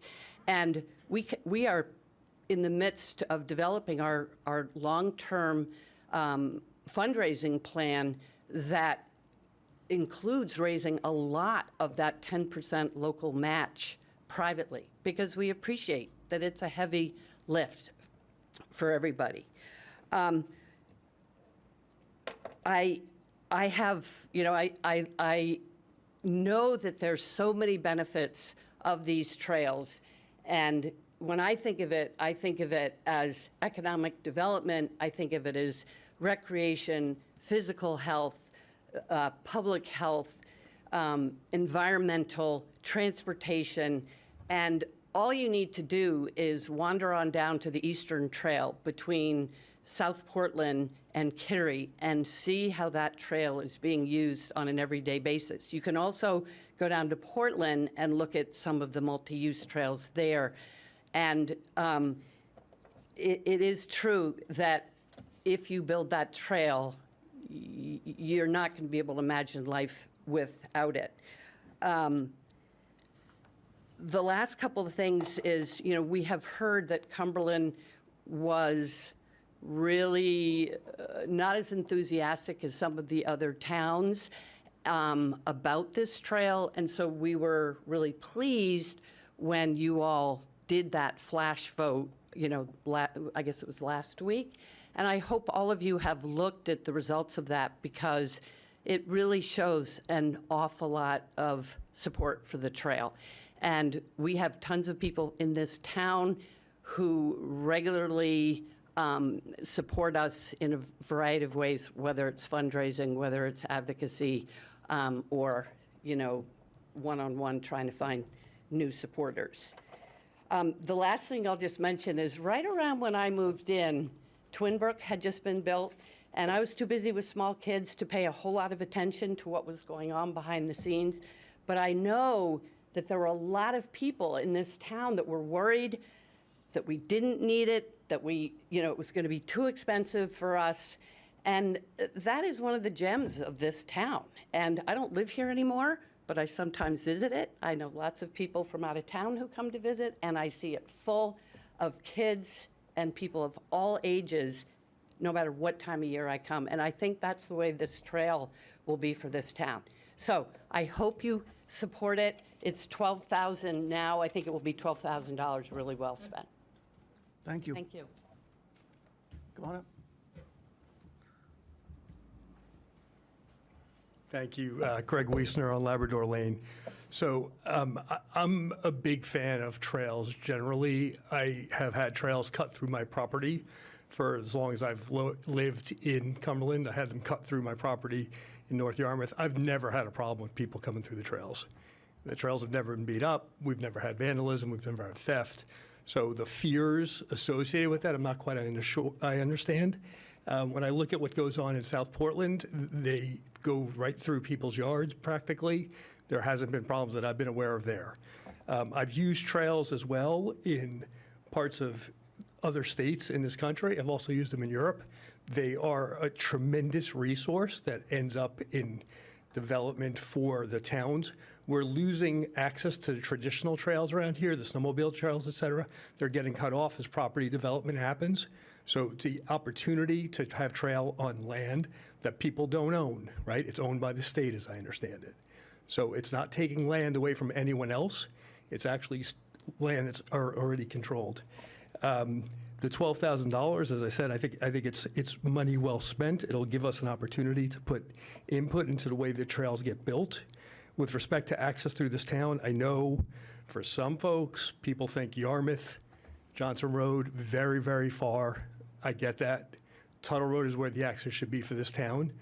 But the reality is it links us through to a trail system that will give people safe access to be able to walk, ride, bike, et cetera, off roads, which is something that really matters. I'm sure you read the paper, you see what's happening right now in Portland with respect to pedestrian accidents. So the opportunity for young people, old people, anyone in between to have places that are safe to ride, bike, et cetera, is really important. I don't think we need to decide right now whether it's going to go through. I think we need to decide whether we're willing to spend $12,000. And I think that the money is there if it's something that you want to do. You have the right to answer questions. The part about, reaching out to abutters, I think that's very reasonable. I just point out that they are abutters. They don't own this land, right? So that is something that has to be taken into consideration. So with that, I thank you for your time and consideration. I think the conversation has been great, and I'm glad someone brought up the flash vote, because that was exactly what this town should be doing, is reaching out to people directly to get the pulse of what's happening. So it seems like it worked. Thank you. Thank you.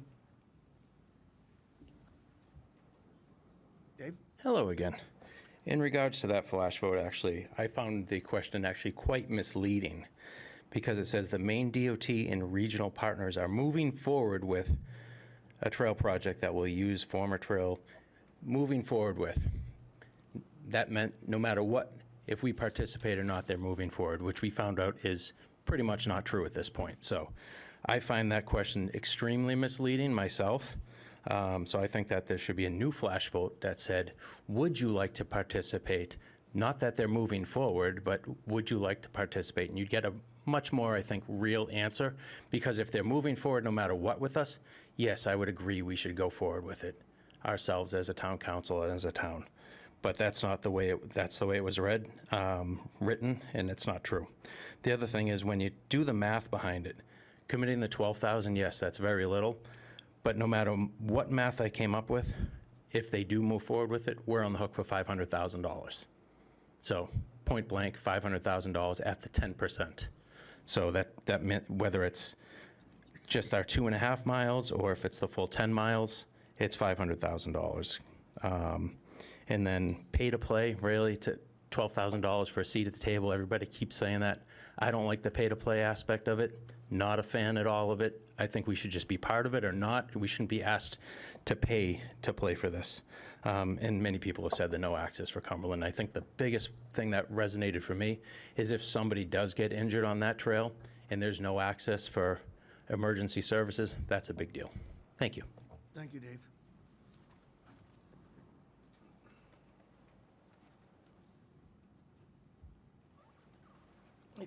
Chuck Staples. I'm on Harris Road, and I just wanted to put support in for the trail.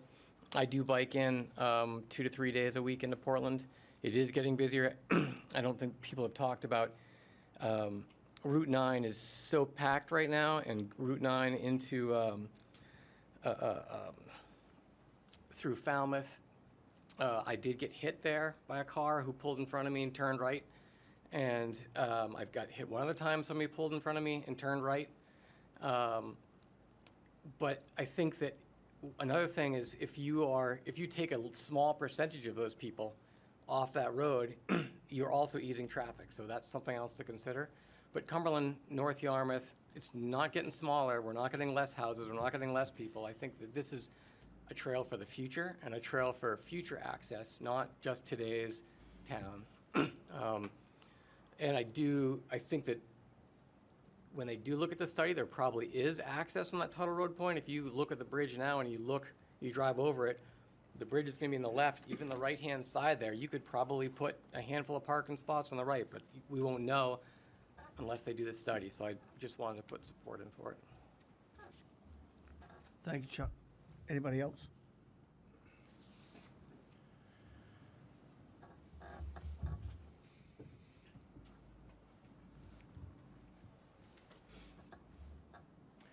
Again, my name is Jacqueline Story, and I'm a resident on Shirley Lane here in Cumberland, and one of the many abutting property owners along this corridor.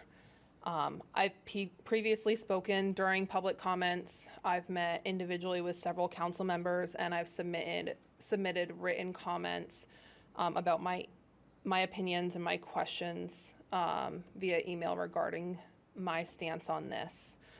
But I wanted to start right now by thanking the council tonight, because whether or not we agree on what happens with this corridor and what your vote is, tonight was the first time I actually felt heard by many of you, based on conversations and emails. And so I really thank you guys for listening and taking into consideration what the abutters' concerns are. In addition to that, I do want to speak on the process of which this has gone about, which for those, many of you who have served with my aunt, that's something she continuously harped on, so that might make you chuckle that that also is part of my opinion as well there. After re-watching the meeting of this from September 2024, I was given actually a little bit of hope in addition to tonight, and then email responses as well. Because I heard council members say that Cumberland needed a seat at the table, that abutters deserve to have a voice. I heard concerns about things moving too quickly before important questions had been answered. And perhaps most importantly for tonight, I watched this council vote to postpone any actions pending a meeting between abutters and Maine DOT. To my knowledge as an abutter, and some of you have made that point, that meeting never happened. That night, nearly every council member expressed unanswered questions or concerns about the project. One council member even warned, we have 2.6 miles of abutters who are not in favor of this. When was the last time we threw 3 miles of abutters under the bus? And they had referenced some stuff with Rise going on at that point, where literally neighbors of a restaurant we weren't willing to throw under the bus. And if at the time that person had said, and if that's what we are going to vote in favor, that's what we're voting in favor of. If we vote in favor of this, we're going to throw them, the abutters, under the bus and then back over them and back up and run over them again. So Dakota, while you are here tonight, and I sincerely thank you for being here and answering questions to your best of your ability, there are still, in my opinion, a lot of unanswered questions. There were a lot of questions that we don't know that yet. Again, those are still unanswered questions. And they're not minor details. They're questions that you guys have raised, that you've listened to abutters about. Those are fundamental questions that should be answered before additional taxpayers' dollars are committed. It isn't simply about whether someone supports the trail or opposes the trail. It's about whether the process is transparent, whether commitments made publicly by this town council are honored, and whether the residents most directly affected by this trail are genuinely included in decisions that are going to impact them for generations. As I said, as an abutter, I don't expect everyone on the town council to agree with me, but I do expect that this town council honors its commitment, that when you say residents will have a voice, that voice should matter. When you say abutters should be part of a conversation, they should. When you postpone a decision until a meeting occurs, those meetings should happen before any further discussion or votes take place, which is why I'm extremely disappointed this is even on the agenda tonight. Otherwise, those commitments that you made publicly as a town council, and I know not all of you were on it at that point, but those commitments that you made and those votes that you made publicly become little more than empty words and empty votes. So tonight, I'm asking you to honor the process that this council committed to.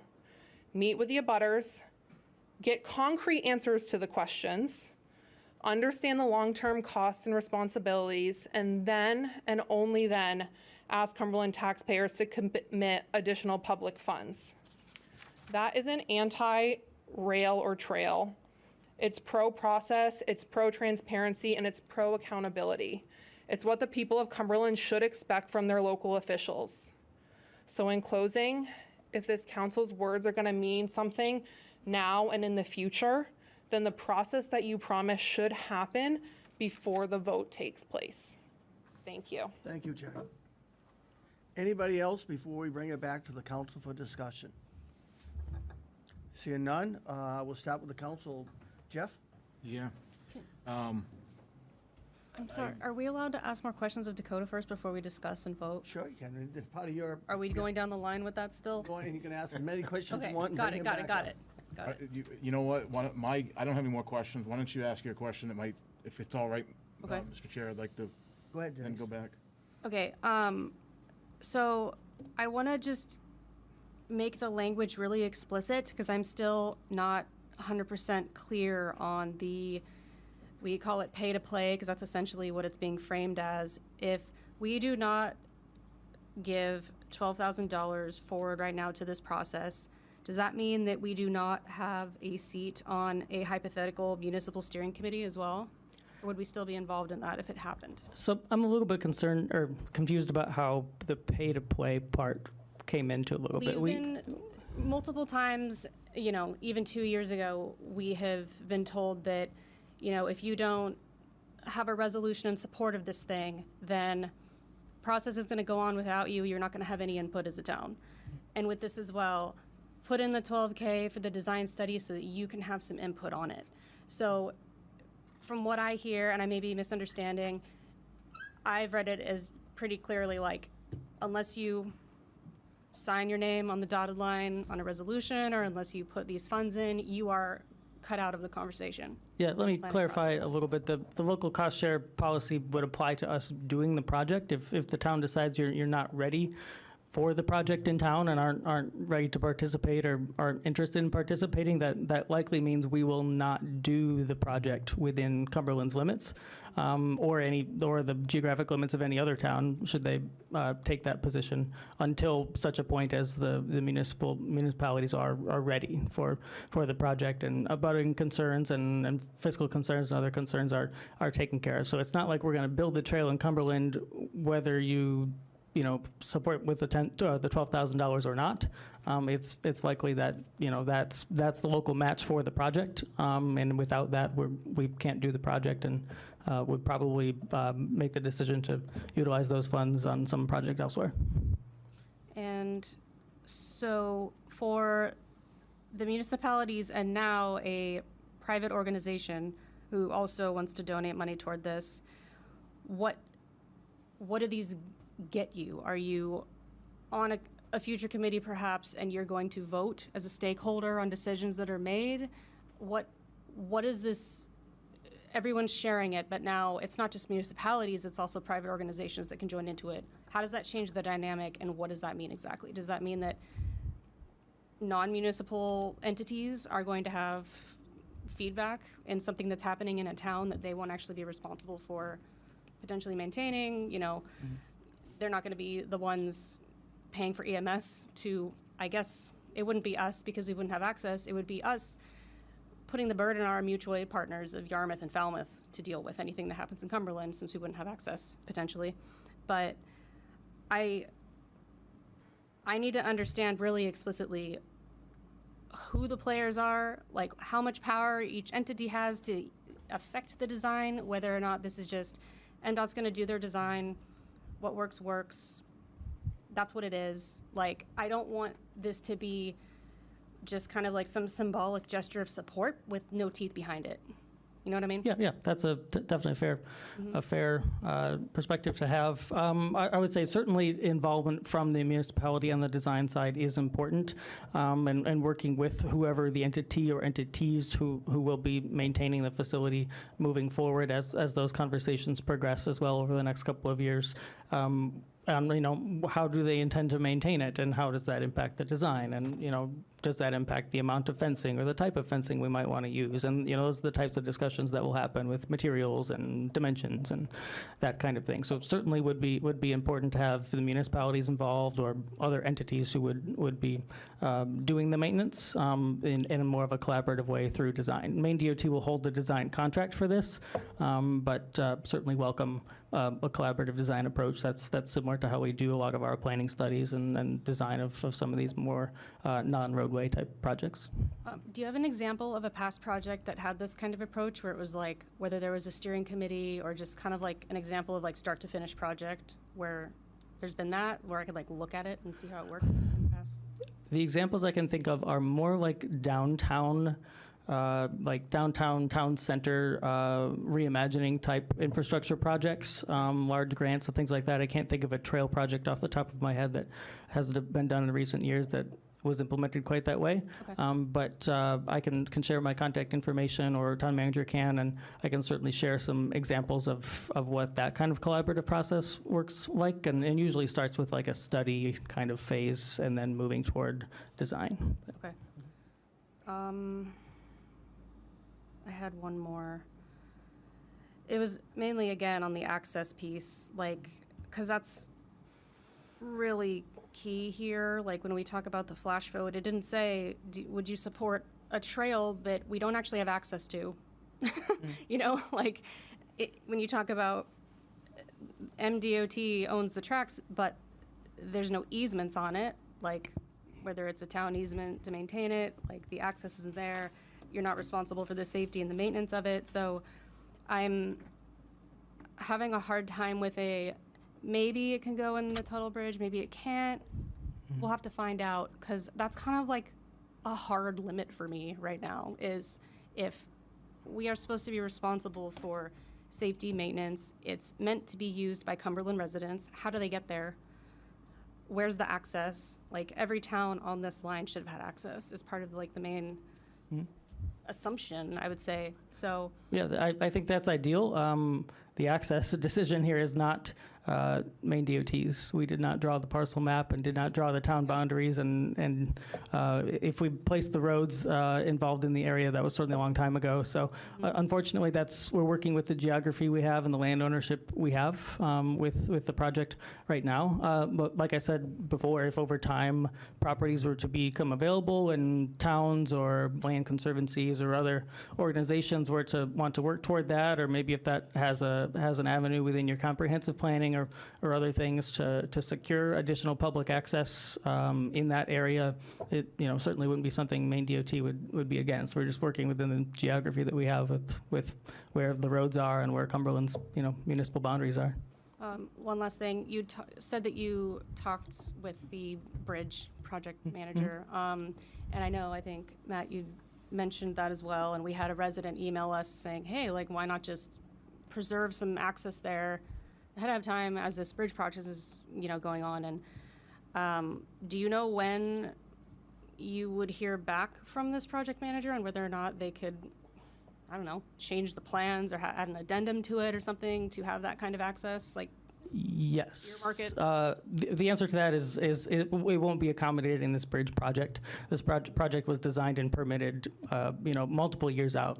Most of our big bridges are many years in advance, and at this point, we're well into real construction and probably can't make a change like that very easily. So it would be something that on the design side for the trail, we would look at the existing conditions, the new existing conditions, given the new bridge here soon, and see what we can work with that. Okay.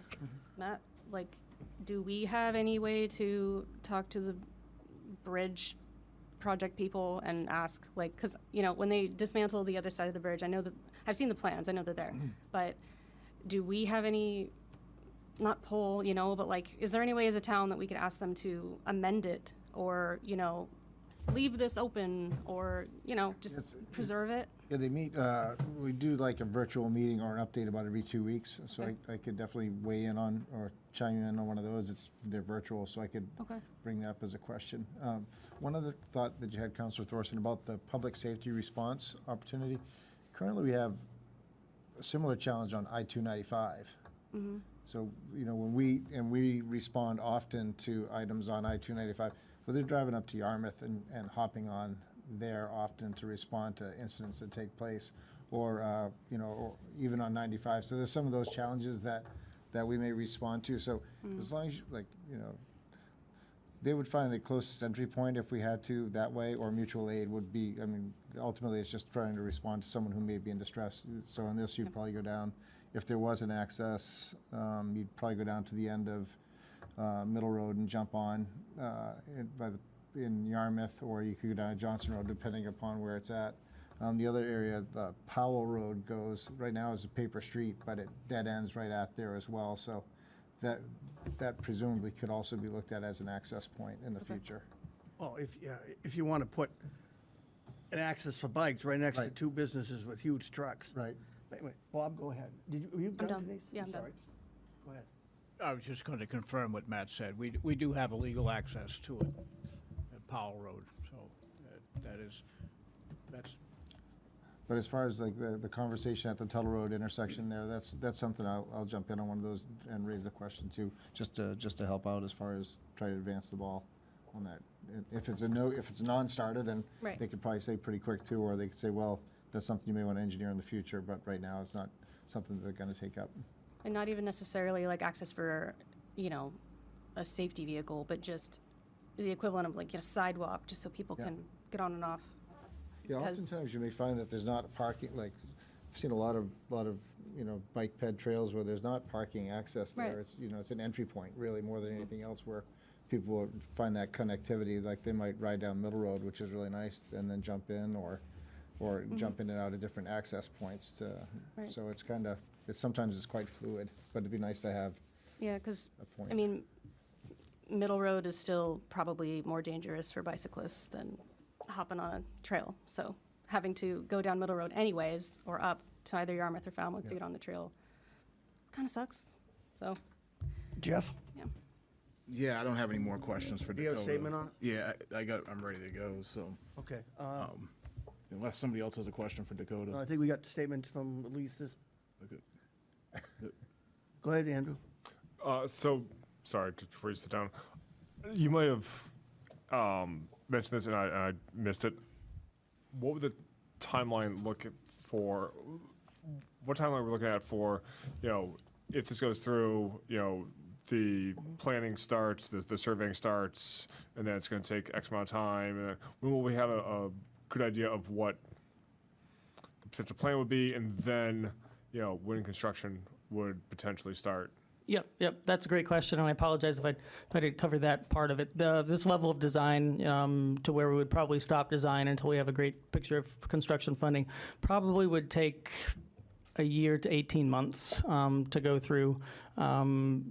Taking survey and getting that data processed does take some time, and working through some of these other things, evaluating some bridges and culverts, that kind of thing. So it's probably a year to 18 months until we had a look at that preliminary engineering to a point where we would have some cost estimates. And then from there, we at Maine DOT, working with the municipalities and any other relevant folks involved, would be kind of making a pivot to look toward construction funding. So we'd be looking at what federal grants are upcoming, what programs have eligibility for a project like this, and what are their timelines, what are their parameters, that type of thing. And that's pretty common. We have staff at Maine DOT who do that. So we being DOT have funding for the design surveying, but not for the actual construction yet? Correct, yep. We don't have funding committed or identified for full construction of the 10 miles. Okay. And you mentioned that, sort of your normal process is that you don't really reach out to abutters or anything like that until you have something where funding has been identified, and then you start that process. That sort of goes along with, in tandem with the surveying and all. When in that process would we be looking at, actually reaching out and, talking with the abutters to hear their concerns, address their concerns in the design process, and try to make sure that everybody is, heard and their concerns are addressed? Yeah, yep. I'll clarify. That's more specific to having a funded project. So now that we have a funded project and are working toward design, there is, early on in that process, in the mail, abutters will receive something called a property owner report. That's just a piece of paper that comes in the mail to any landowner that abuts a Maine DOT property, and it says kind of what Maine DOT is doing, and are you the current owner of the property? And that piece of paper asks if you confirm that you do own the abutting property, and send it back in. That helps us kind of have a starting point of who our abutters are, and make sure that we know who we're working with, and that type of thing. And then there will be some online public engagement, and there can be some in-person public engagement as we move through the design process. But given some of what we've heard today, there's no reason we can't have a conversation with abutters or other stakeholders or folks with the town before that, even. If we want to keep this conversation going, I'm certainly willing to meet with folks, and we can pull in some others as needed. That would be something that, Matt could and work with you and people around here to try to find a date that come back down and do this all over again. Yeah, yep. I think Maine DOT would prefer if that is some kind of a public meeting. I don't know if you have a relevant town committee that could take place in, or maybe just a workshop or other place, but that would make sense to come here to the town office and hear concerns and have those conversations. Bill, do you have something? Yeah. So this has been great. I love the comments that have come, and Denton, thank you for our information and for everybody both on the council and here. I think what we're at here is this initial commitment. I think is fair to ask, right, to show that the town has some interest in participating in this process. A lot of the questions and concerns are very valid, right? I respect everything that people have brought up. It makes sense. A lot of those questions, though, aren't going to get answered until you move forward with a little bit more information on the design process, right? So it's really difficult to go and have something to talk about and show people until you actually move it forward a little bit. And I think what happens is when you don't have that is you get a lot of misinformation and a lot of concerns, which are valid, but part of it is because you don't have the information to share with people so that they get an understanding of what's going on. And I say this because, as I alluded to earlier, I do this for a living, similar developed projects, right, in different parts of the country. And this is kind of a process that we follow where you go out and you do some initial engineering and you work on that before you really do a lot of engagement, because you don't have anything to show, right? And if you don't have something to show and discuss, then it becomes very difficult for people to get their heads around it, one, and to understand what the impacts are, and then you really don't have a basis to work with to help mitigate those impacts, right? So I see this as establishing a baseline. This does not commit us to spending a dime more on this rail trail, right? So if we get in here and we get some preliminary design work done, which is what this is, which hopefully we can incorporate with some of the work that CMP is proposing, right, which would be a real win, then we have a basis to talk with. We don't have to spend money in future on this, right? It's our choice. It's our choice. So I encourage us to move forward here, yeah, I think this is a great first step, and I applaud everyone for their input tonight. Thank you. Dakota, you can, and I'll go to Tig, and then I'll. Do you have anything at all? I'm still Jeff. Oh, what? Just don't forget about me. We're all good. I'm still marinating. All right. So you want to go down to Jeff? Yeah, go down to Jeff. Go ahead, Jeff. All right. So thank you to all the citizens who came forward, providing support of this project, and also those who voiced your concerns. Cumberland is very lucky to have the great recreational facilities we have here today. We have Twin Brooks, Ryan's Forest, Knights Pond. We have bike lanes on some of our roads. Are they the greatest? Probably not. But we have a lot more than other communities have.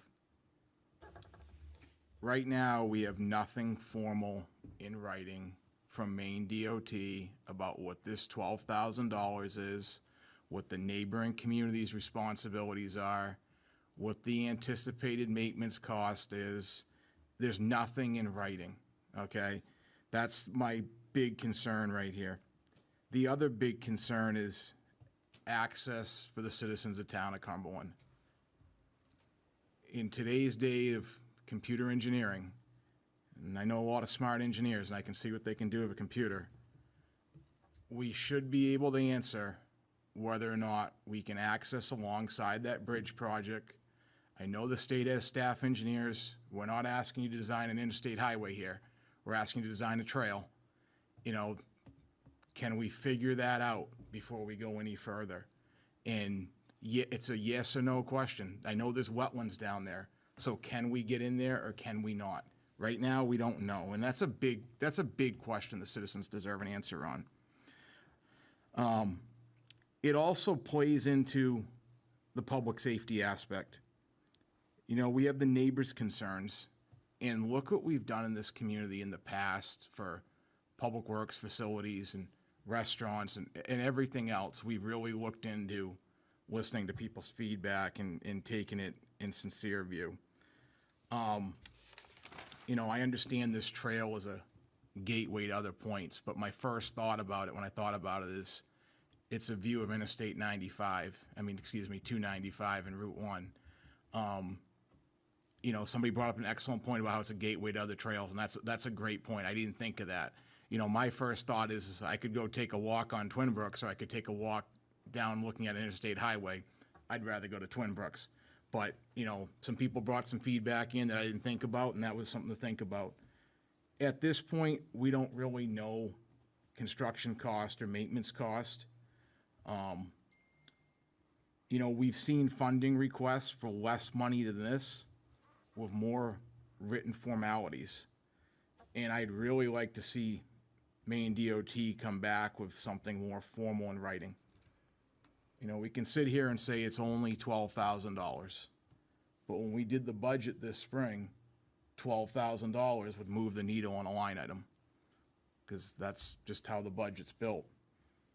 So, you know, the biggest thing is I believe in listening to all the citizens in this town and trying to balance out, you know, wants versus needs and desires of one versus the others.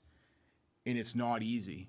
And I'll be honest with you right now, the only thing I can support would be to table this at this point in time.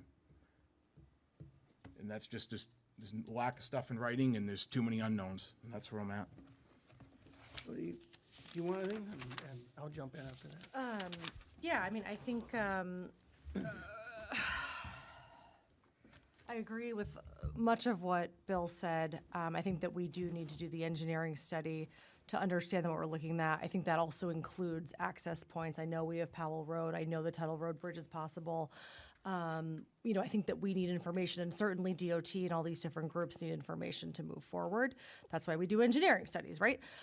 And I think the $12,000 is a reasonable request. I'm a little irritated, and I'm putting this aside, but there has been reference to how the town of Cumberland has been hesitant, and there is just such a lack of coordination with all the different stakeholders. And as a project manager, the number one risk to a project is stakeholders who aren't aligned, right? So we have PACS, we have DOT, we have the Casco Bay Trail Alliance, and then we have all of these different municipalities. And I think it would have been more effective, and it would save a lot of people heartache if all of those groups could have come aligned and then came and presented us something in one voice, because I think that's a big problem here tonight. And that said, my annoyance is not guiding me on everything, because at the end of the day, we also do have a lot of data. Thank you, Steve, Mr. Moriarty, for mentioning the data from the comprehensive plan and the survey. We also have the flash vote survey. We have the 2022 survey that we did at the town council, and there is a lot, over 60% support for trail and pedestrian trail access and creation of trails, including spending money on that. That is not this particular project, but all we can do is make decisions based off of the information we have. And then I will also mention that I think I responded to more emails than I've ever responded to in my entire life in support of this particular project from our residents. So I think that the $12,000 is a reasonable step. I think that I'm in favor of it, probably because it seems like that's really what the folks in our town, for the most part, want to do. But I really think it is so critical for the next steps that get it together with the abutters, go and meet with the abutters. If they want buffering, we figure out buffering. If they want fences, we figure out fences. It feels like this is sort of being dumped on us, and we're catching all the arrows, which is fine. That's what we're elected to do. But I would appreciate better due diligence on the stakeholder management to make this project a success. Very good. Go ahead, Bob. I can wait. Go ahead. The only thing I could think of listening to this meeting tonight was the movie Groundhog. because this is deja vu all over again. 3 years ago, we were approached by the Casco Bay Trail and said, hey, can we have a conversation about this? And at the time, one of the abutters was on the council. And she and I both voted we'll have a conversation. We want to be part of the group. And sure enough, Casco Bay Trail the very next week lied in the press. Came out and lied. And matter of fact, the next time they came to the group and go, yeah, we didn't tell the truth. So what I found interesting tonight was from all the pro-trail people that are here tonight, not one of you mentioned the abutters. Not one. Nobody from the Casco Bay Trail Alliance mentioned the abutters. So that's our biggest concern. Yet you skated right over it. Everybody that spoke in favor of this and the Casco Bay Alliance has basically pushed the abutters aside and said, we're doing this whether you like it or not. And I was it was mentioned earlier, part of the group that was looking into a salt shed and maybe DOT, and we listened to our neighbors 4 or 5 or 6 times on good places to put that. But we listened to them. And you're right, I am not willing to throw 3 miles of my neighbors under the bus for this project. We've been promised by the Casco Bay Alliance of meetings with the abutters. They didn't follow through. It was empty words. We've talked to DOT. Oh yeah, we got to meet with the abutters. Empty words. Well, I can't vote in favor of a project for people who speak with a forked tongue. And I refuse to, I am not voting in favor of this. Folks, if we vote in favor of this tonight to do the $12,000, trust me, DOT and Casco Bay Trail Alliance are going to be going, oh, Cumberland's in favor of it. Look, this is great. And I agree with you, Tick. If we took a survey, 90% of our residents be in favor of this. But 90% that vote in favor of it don't have hundreds of people going through their backyards every day. You know, you and I talked. If this was on Middle Road, you wouldn't hear anybody from the people that are on Middle Road come in and object to this. But this is going through their backyards. Where do people have their private and family time? In their backyards. Not in the front yards, in the backyards. That's where you look, and that's where they build decks, and they have horseshoe pits, and do all that stuff, spend family time. And nobody, Casco Bay Trail or DOT, has addressed the impact that it's going to have for them. So to me, this is a very simple decision. You have had your chance and had your chance and had your chance to step up to the plate, and you didn't step up. Matter of fact, you hid. So I'm voting not to support the $12,000 because it's going to be used in a way that doesn't show what our vote really is, and I hope it gets turned down. Bob, you had something? I did. I brought a check with me tonight because I wanted to defer the cost of the $12,000 to the Cumberland taxpayer. I was fully prepared to move this agenda item forward. I'm with Jeff. I think the appropriate measure tonight is to table it. I want to see a piece of paper from MDOT delineating what was spoken here tonight, and I'm on board because I think the study is worth it. I think that the conversations with the abutters are extraordinarily important, and that's what I want to see happen. And I'm willing to put my money where my mouth is to make sure that happens. Denise? I have 2 questions, sorry. Of? One is just a general question. I'm looking at Google Maps at Powell Road. It's on the opposite side of 295 from where this trail would be. Is there a different Powell Road that has access to this? Yeah, if you look at the end of Greeley Road, Greeley Road, that's the OG Powell Road, and then it goes taken away by. Can they build 295, Denise? Power Road ran from Middle That over little to skinny Forsyth. thing? This is a driveway that would just keep going. Okay, good. And then additionally, this is a question for you, Dakota. You mentioned at one point that the funding bill is passed, but there's no timeline. The study itself would take between like, what was it, 12 and 18 months? I wrote it down. But what is the deadline for towns to be on board with this? Because I would prefer if we had some time to workshop or do like a couple meetings about this and maybe like defer this to like a couple months from now, revisit and see where we're at. Like I would feel a lot more comfortable just with time to digest, gather more information, see what, like, again, like meeting with the butters and seeing if somebody from DOT could show up and, you know, I don't know, just do some outreach or something. And I know you said typically that doesn't happen until the design is done, but it's, again, like we said it would happen and it didn't happen. And it feels like garbage to go through with something when you have, you know, an entire road of people who were expecting us to set up this meeting and have this like dialogue, and it never happened.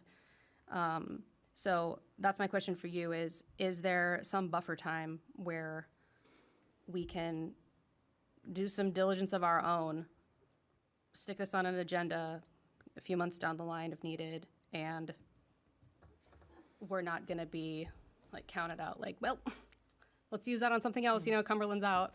So is there a deadline as far as that goes? Yes. We asked that all 4 towns pass a resolution of support by the end of the month. At this point, given the conversation, I'm going to say we'll be flexible. We'll be as flexible as we can. We do need to get these funds obligated at some point here. So there would be maybe a case where we would obligate funds and begin design with towns who are ready to move forward. But if conversations continued here and then got to a point where Cumberland was ready, we could probably make something work at some point. Obviously, you know, if it languishes too long, we'll have spent the design money, you know, with the design that we'd be doing if the other towns are interested. But I do want to walk out of this room with some clarity. This is the first time, to my knowledge, unless the town manager can correct me, that I've actually been invited here to talk about this project. So Maine DOT takes trust really, really seriously. I'll come to any meeting I'm invited to, but I need an invite.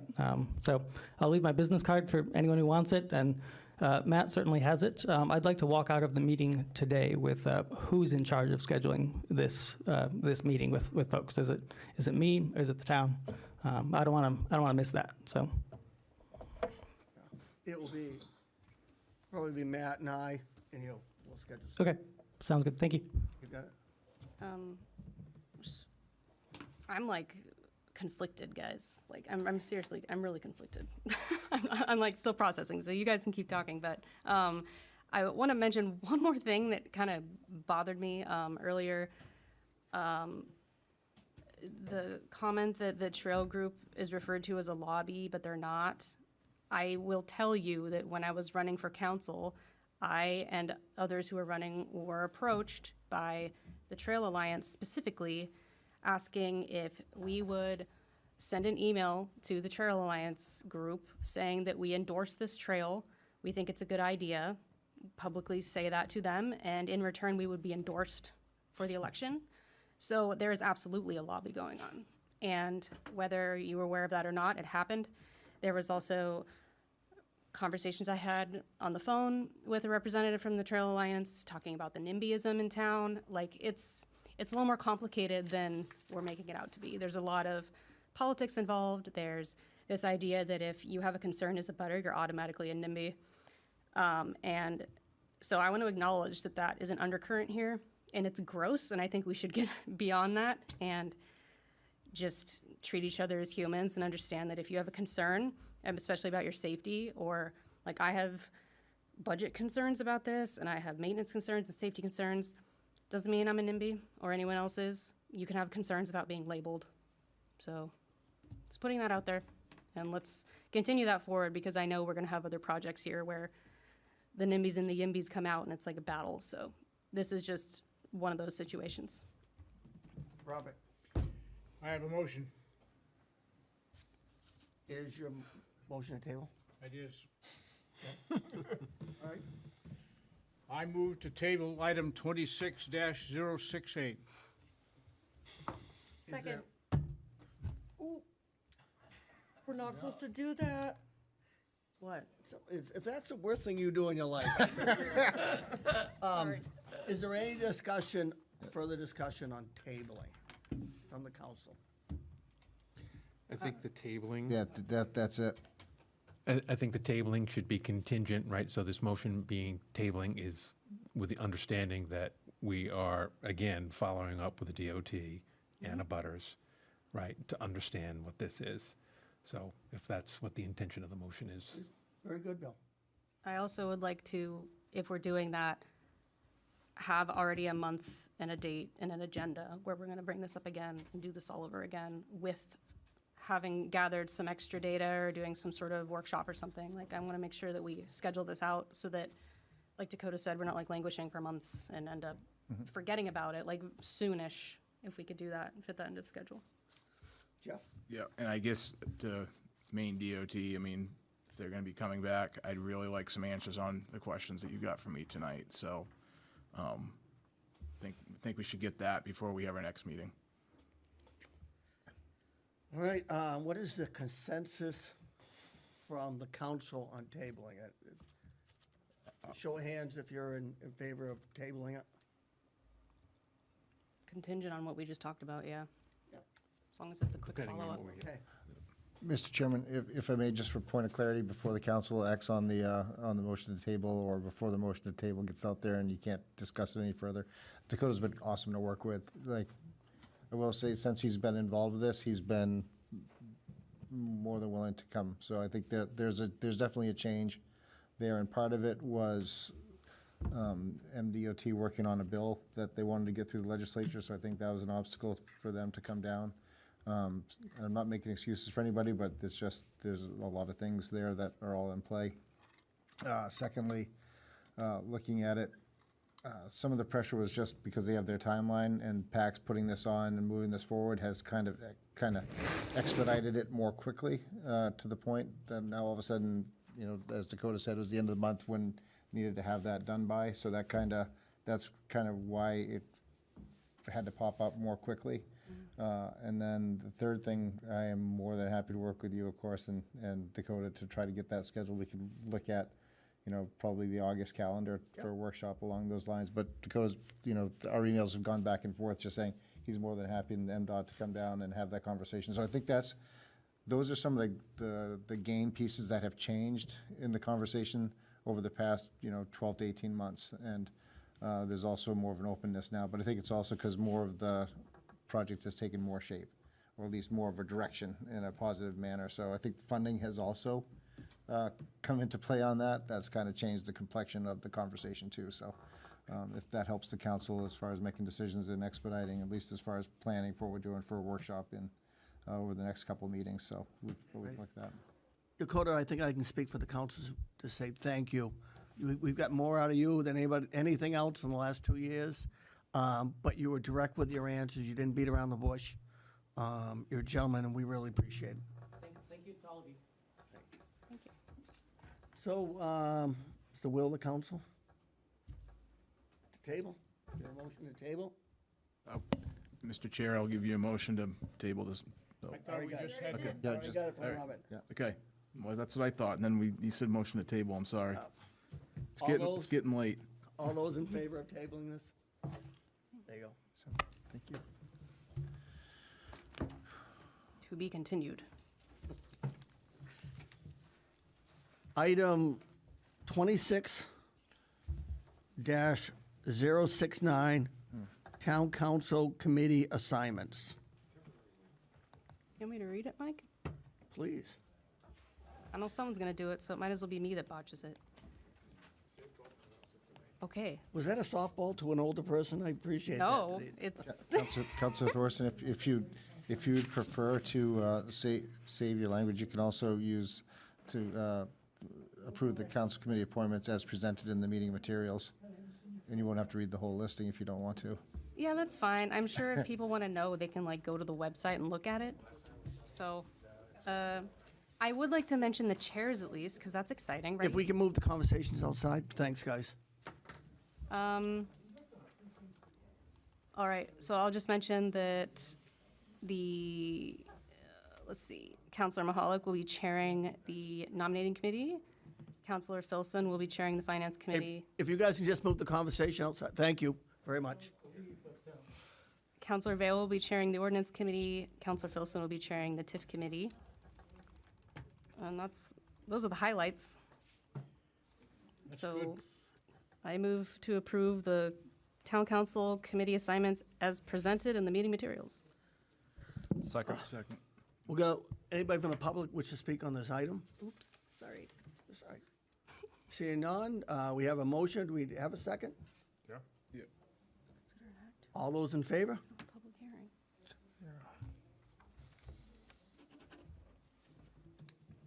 Item 26-070, to hold a public hearing to consider and act on a liquor license renewal for Cumberland House of Pizza. Mr. Manager, what do you got? Mr. Chairman, we are happy from the staff side to recommend the council move forward with renewal of the Cumberland House of Pizza's liquor license renewal. And staff has nothing but the highest of regards for them, no complaints.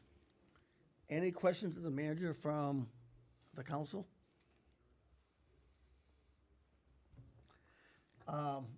Put it up for the public. Anybody from the public wish to speak on this item? Seeing none, bring it back to the council. What is your, is there a motion? Yes, I'll provide you a motion on item number 26-070. I move to approve the liquor license renewal for Cumberland House of Pizza. Second. Second by Denise. All those in favor? Item 26-071, to consider and act on authorizing the code enforcement officer to enter into a consent agreement with the property owners located at 29 Pond Shore Drive. Matt? Thank you, Mr. Chairman. This is an item that 29 Pond Shore Drive was recently sold, and during the process of their transferring of ownership, they had a mortgage inspection survey performed on the property, and they found that there was a 4-foot encroachment on the required setback area. You notice we've had a couple of these over the past couple of years as the work gets a little bit more detailed, a little bit more accurate. They're finding occasionally that a house may have been built in an encroaching manner on there. So Mr. Longley has worked with the new owners as well as their attorneys and the town's attorney to come up with the language. So tonight they brought forward a consent agreement, and this is, in a sense, blessing this 4-foot encroachment, which has, based on Mr. Longley's approach, he's fully recommends this as well. It's a no harm, no foul type of event. However, it needs to be blessed by the town, so that's why we brought it forward this evening. So all the language has been reviewed by the town's attorney, and she's brought this forward as well and has checked all the boxes. Right. I have a question. Go ahead, Dan.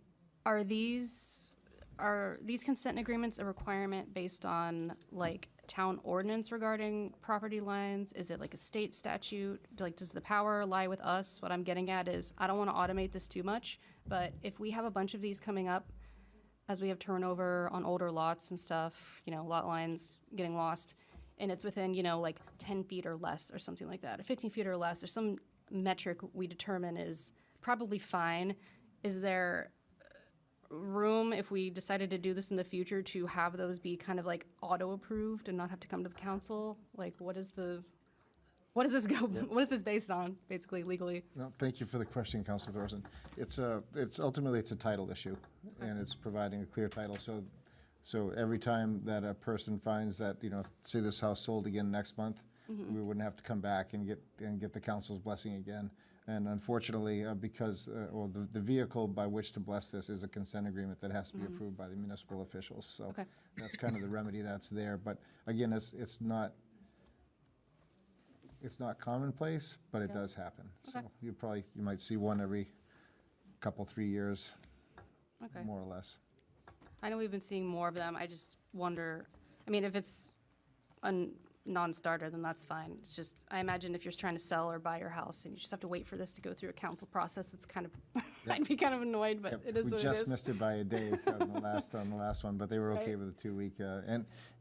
Yeah, and if you recall, 29 Pond Shore was a property that the town had come in under foreclosure for non-payment of taxes. We found the heirs, and the heirs paid it all off like a year and a half ago, and then they've done the house over, and it's back on the market and sold, and it's a lovely home now, so it's going to be a nice house. Nice.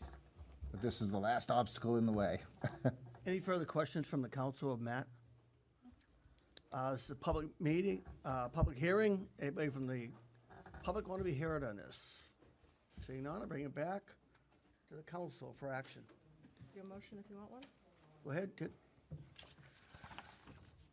All right, I move to authorize the code enforcement officer to enter into a consent agreement with the property owners located at 29 Pond Shore Drive.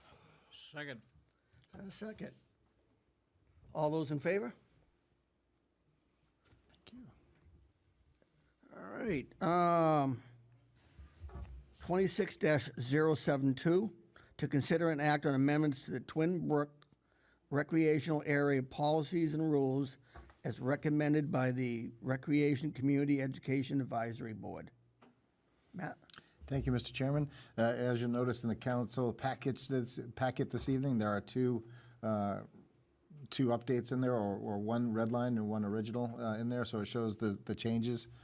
Recreation Director Pete Bingham came in and teed this up last meeting to bring that forward, but in order to have this ready for council action, we felt that you might want to have a couple weeks to take a look at that. So, but a lot of it's just bringing up to date language. This has been reviewed by the Parks and Recreation Commission or committee, and they've looked at that, and it's been brought forward, and they approved this as well. So this is why it's come to the council this evening. Pete, I don't want you to think we're ignoring you. I know it's been a long night. Do you have anything you want to add to this? That's pretty much what I told him as well, Mr. Chairman. I said, by the time you get around to it, he may just need to answer a question or two. Pete mad at us. I didn't call My him. legs are cramping up. I had to move. No, really, we didn't really omit anything from the original document. It just hadn't been amended since 2013, and the youth sports and the overall user activity at the park has evolved in that time. So this just kind of was making this a more accurate and up-to-date document. No real seismic changes to it other than a lot of things that we'd actually kind of tacitly adopted, but I felt the need to get this cauterized and get this document up to date. So that's pretty much it. Great, thank you, Pete. Anybody questions of Pete while he's up there? No, thanks, Pete. All right. Appreciate it. Thank you, guys. It's a public hearing. Anybody from the public want to be heard on this? Seeing none, we'll come back to the council. Go ahead, Denise. I know, I always got something to say. Deal with it. I think I would, at some point, like to revisit how dogs have to be on leash around here. They can't be on athletic fields, but they're allowed on the playground with the kids. I think at one point, I think we should maybe see how people feel about that and decide whether we want to have no dogs on the playground. If that's even a thing you can enforce, which it's hard to enforce anything about dogs I'm going around to ask here. my dogs how they feel about that.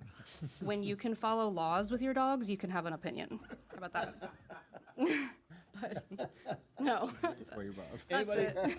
Anything else, Denise? I'm sorry. No, that's it. Anybody from the council on this? I just have a question. Why are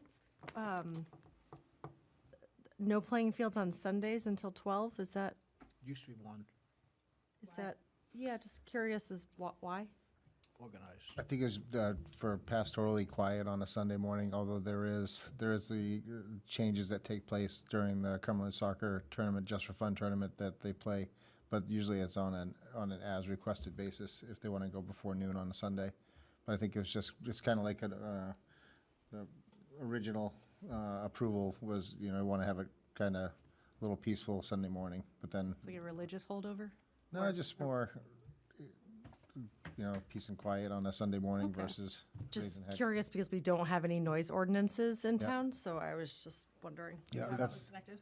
There's also, and Pete can talk more this if I misspeak, but especially in the summer and into fall, it's used a lot by organized groups, and so this gives the people that are not part of those organized groups a chance to be on the fields. It also gives the fields a rest from constant activity for a little bit. If there's any sort of minor maintenance needs to get done or anything like that, that can be done in that morning and all. But a lot of it is that you've got from practically sun up to sundown, some organized, whether it's soccer or lacrosse or something else on those fields, that they're not available to everybody else that isn't involved in that, and this gives them Makes sense. some time. Thank you. So it's still open. Yeah, and that was it was actually 1 p.m. on Sundays, and that was in the very original document. I think there was some blue laws to that at the time, and we've operated on that. And to Andrew's point, it really does help the facility because it limits an outside group approaching us wanting to do a 2-day full-on lacrosse or soccer festival or playoffs, and the park needs rest. But one of the things that we adjusted is there was a 3-step process to doing a Sunday activities, and really, if you needed, let's just say it's the last Saturday of rec soccer. We're up against the weather and everything else. If we didn't have that Sunday morning to pivot, or if I had to, technically I had to go to advisory board would approve it, and we'd send it to the council chair. Sometimes we don't have that time to make that decision. So we kind of use some of what the Maine Principals Association's adopted. They don't allow Sunday activities unless it's on kind of an emergency basis. Which is actually helps us because historically, if we had to cancel the MPA State Cross Country Championship on Saturday, October 17th, our only option by their bylaws was to go on the 24th, and sometimes that just doesn't work.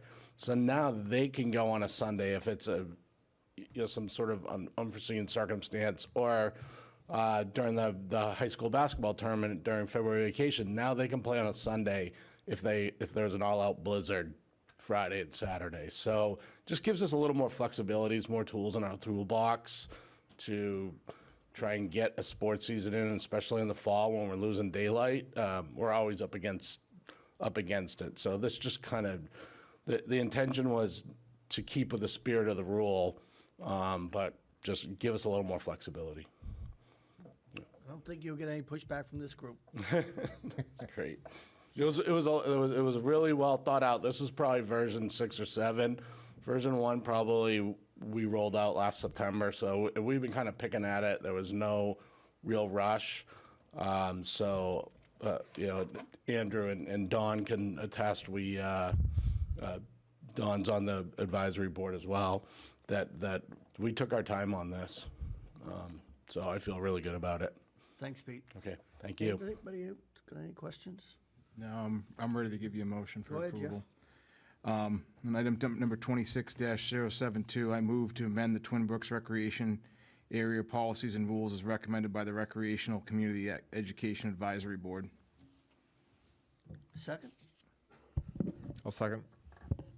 Any more discussion? All those in favor? And the final item is to set a public hearing date of July 27th to consider and act on a wharfing out permit for 77 Sanderson Road. It's public. It's just to set a date, but does anybody from the public want to be heard on this? None? Anything from the council on this? No. I mean, before, there's a blank page on the site plan, how you're supposed to draw your site and draw your elevations, and it's just blank. But I know later on there's some more detailed images of where it is and what it would look like. I don't know if we need to have those parts filled out before we actually consider this or not, or if that it's okay to have. Yeah, I think what they have. did that instead because Okay. there's a higher level of detail than they could have got on, Okay. oftentimes those others would have been. The detail is further down in Yeah. The hand scratchings on that. application. And at the public hearing, the engineers and the property representative will be here as well, just in case there are any additional questions. But it's pretty straightforward. It's been reviewed by the Coastal Waters Commission, and they've held meeting with the abutters, and everything seems to be uneventful. Cool. So it should be a high level. It shouldn't be a full room in 2 weeks. If there's a motion from a brand-new counselor, he wants to make it, we'll certainly accept it. All right. So I move to set a public hearing date of July 27 to consider an act on a wharfing out permit for 77 Sanderson Road. Second. Second, all those in favor? All right, under new business, Bill, welcome. Thank you. Really excited about having you on. This is great. So go ahead. Open the floor to you for any new business you have. I think the only, again, I'd like to reiterate, I thought the process tonight on the rail trail was informative, and I'm glad that everybody could listen. I wasn't necessarily, I didn't necessarily think we'd come to the point where we would work to table the discussion. But I think all the points that came out during that discussion warranted that decision. And so I think so that was a good process. So I compliment the public and the council on getting that forward. Other than that, I look forward to, there's going to be many more issues to come through, I'm sure. The comprehensive plan, which I've spent the last 18 months on with Steve Moriarty and crew, and Tig and Bob, I'm certainly going to provoke some questions and more follow-up, and looking forward to hearing what folks say about that. And since it is 10 o'clock at night, I'm stopping. We look forward to working with you, Bill, Yeah, thank in you. the future. Andrew? I've got nothing tonight. Tig? Yeah, I'll be really brief. I did, we had Kim Vine here, Chair of the School Board. I did, when I met with Leanne Candora, the former Chair of the School Board, after our last meeting, did float the idea of a school board liaison from the council, same way that we have as the JSC. Bob, you took my credit for that. That was something I brought to all of you, you wackadoodle. At our caucus, but by all means, if you want to be the person, you can. Although I would also be happy to do that. But I think it would warrant. I think we should talk about that. We have one for JSC. I think that if this is going to be an opportunity to rebuild trust, and certainly I think that no harm can come from that. So I would love to talk about that at some point. If anyone else wants to talk about it. That's it for me. Robert? Comprehensive plan is over. We talked about affordable housing and workforce housing. I was going to bring this up tonight, but I will wait till next meeting to request that we take it up again. Denise? I learned a lot tonight. You can see my unhinged scribblings of the notes I took from everything Dakota said, and I don't even know what this is anymore. I can't read it. But appreciate everyone sharing their thoughts and us talking this out without becoming crazy. And that's something that I really appreciate about all of us, is we can disagree and talk about these things and throw ideas off of each other, and we maintain professionalism, and we like each other, and you guys are cool. You're cool too, Jeff. Thank you. And again, I want us to get to a place where we feel comfortable going forward with this trail, and that a big piece of that is making sure that, again, abutters are heard. You don't have to acquiesce to everyone's demands about everything, but you at least need to listen to them and give them an opportunity to share what concerns them and have that inform the design process, whether it's buffering, very large fences, whatever. So looking forward to continuing that process and getting to a point where we hopefully feel comfortable with that.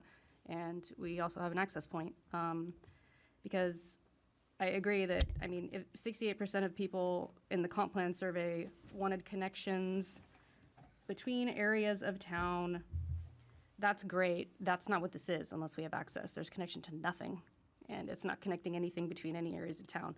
So all of those surveys, I appreciate the spirit of them, but unless we have access to this trail, I consider them moot because it's not a Cumberland trail in that case. It's not anything we have access to as citizens. So again, looking forward to continuing with that and getting some answers and hopefully creating this municipal steering committee in the future perhaps and weighing in on the design and making sure that all of our concerns are addressed and every municipality and group that is involved feels okay with it because we're going to be the ones living with it and maintaining it and doing everything with it if it goes forward in the future. And it's our responsibility. Like, we are elected to do this, and part of it is being fiscally responsible, and $500,000 is a lot. So I just want to make sure that if we do go forward with the design study, we don't feel like we have this sunk cost fallacy going on where we feel obligated to continue in the future if it doesn't end up working with our budget and everything. So that's what I'm keeping in mind. If I do end up feeling comfortable and we vote this forward in the future, in no way at all am I feeling obligated about continuing. Perhaps it just means we lose $12,000 and move on, but the alternative is much more expensive and much longer commitment, and I need to weigh that as well. I appreciate Kim coming and speaking to us. I am not on Facebook. I haven't been for many months, and it has done wonders for my mental health, and I like people and my neighbors better because of it. But part of that also means that I am left out of like the crazy drama that happens in our community, and if that involves town councilors, please cease immediately because not cool. And that's about it. Thanks. Jeff? All right. So I got a couple things. $20 for the food pantry. Mr. Manager, I wondered if we could appropriate some money to buy Denise a 5-subject notebook so that she could maybe have a more organized workspace. I have undiagnosed ADHD, I'll tell you right now. Nothing's gonna help me. Okay, all right. I got it on paper and that helped me remember it. So Okay. now I can just shred this and Okay, get it out of my life. all right. It's fine. I was just trying to appreciate help it. you out, Denise. I appreciate it, thank you. On a more serious note, I had a conversation with a citizen over the weekend that he brought up the radio tower approval process, and he felt like he had no notification of it. And, you know, he's like, you know, maybe you ought to go old school and have some sandwich boards. And I thought about it over the weekend, and I said, you know, where we have the things about Christmas trees and, you know, bulky waste and all that, it's intersections of the town. It's like, you know, I consider this like a major agenda item, you know, and like, could we just make a sign that says like important council agenda item, you know, and when we have, you know, items like the rail trail where we know it's gonna be a big one, we put those up and just try to steer people to go look at stuff electronically. I know we're going to the digital age, but it's like, there's stuff I wanna check digitally every day and I can't get to all of it. So it was just an idea I came up with. We can talk more about it in the future, but I thought he had a valid point, so I wanted to share that with the council. Route 100, I know from my citizens up in West Cumberland, it's not quite done yet, but the good news is I hear rumor that they're gonna pave next week, so that'll be really good. And then, a couple things that we started talking about last fiscal year that, you know, we just kind of ran out of time, but I'd like to get it on the plan for this year is road acceptance and standards and public water for up in Bruce Hill and the valley. You know, I know we can't probably solve all the stuff right off, but maybe if we can work towards it, that's something I'd like to discuss in the future meeting. So, that's all I got. Nothing other than thank you to my fellow council members for your confidence. We spoke privately as a group about me taking over or any of us taking over and going, you know, I think one question was, why you? And, you know, I was thinking back to the school board chair coming in here tonight. I'm not going to backwalk anything I've said in the past. You guys know me well enough. I'm pretty blunt when it comes to something.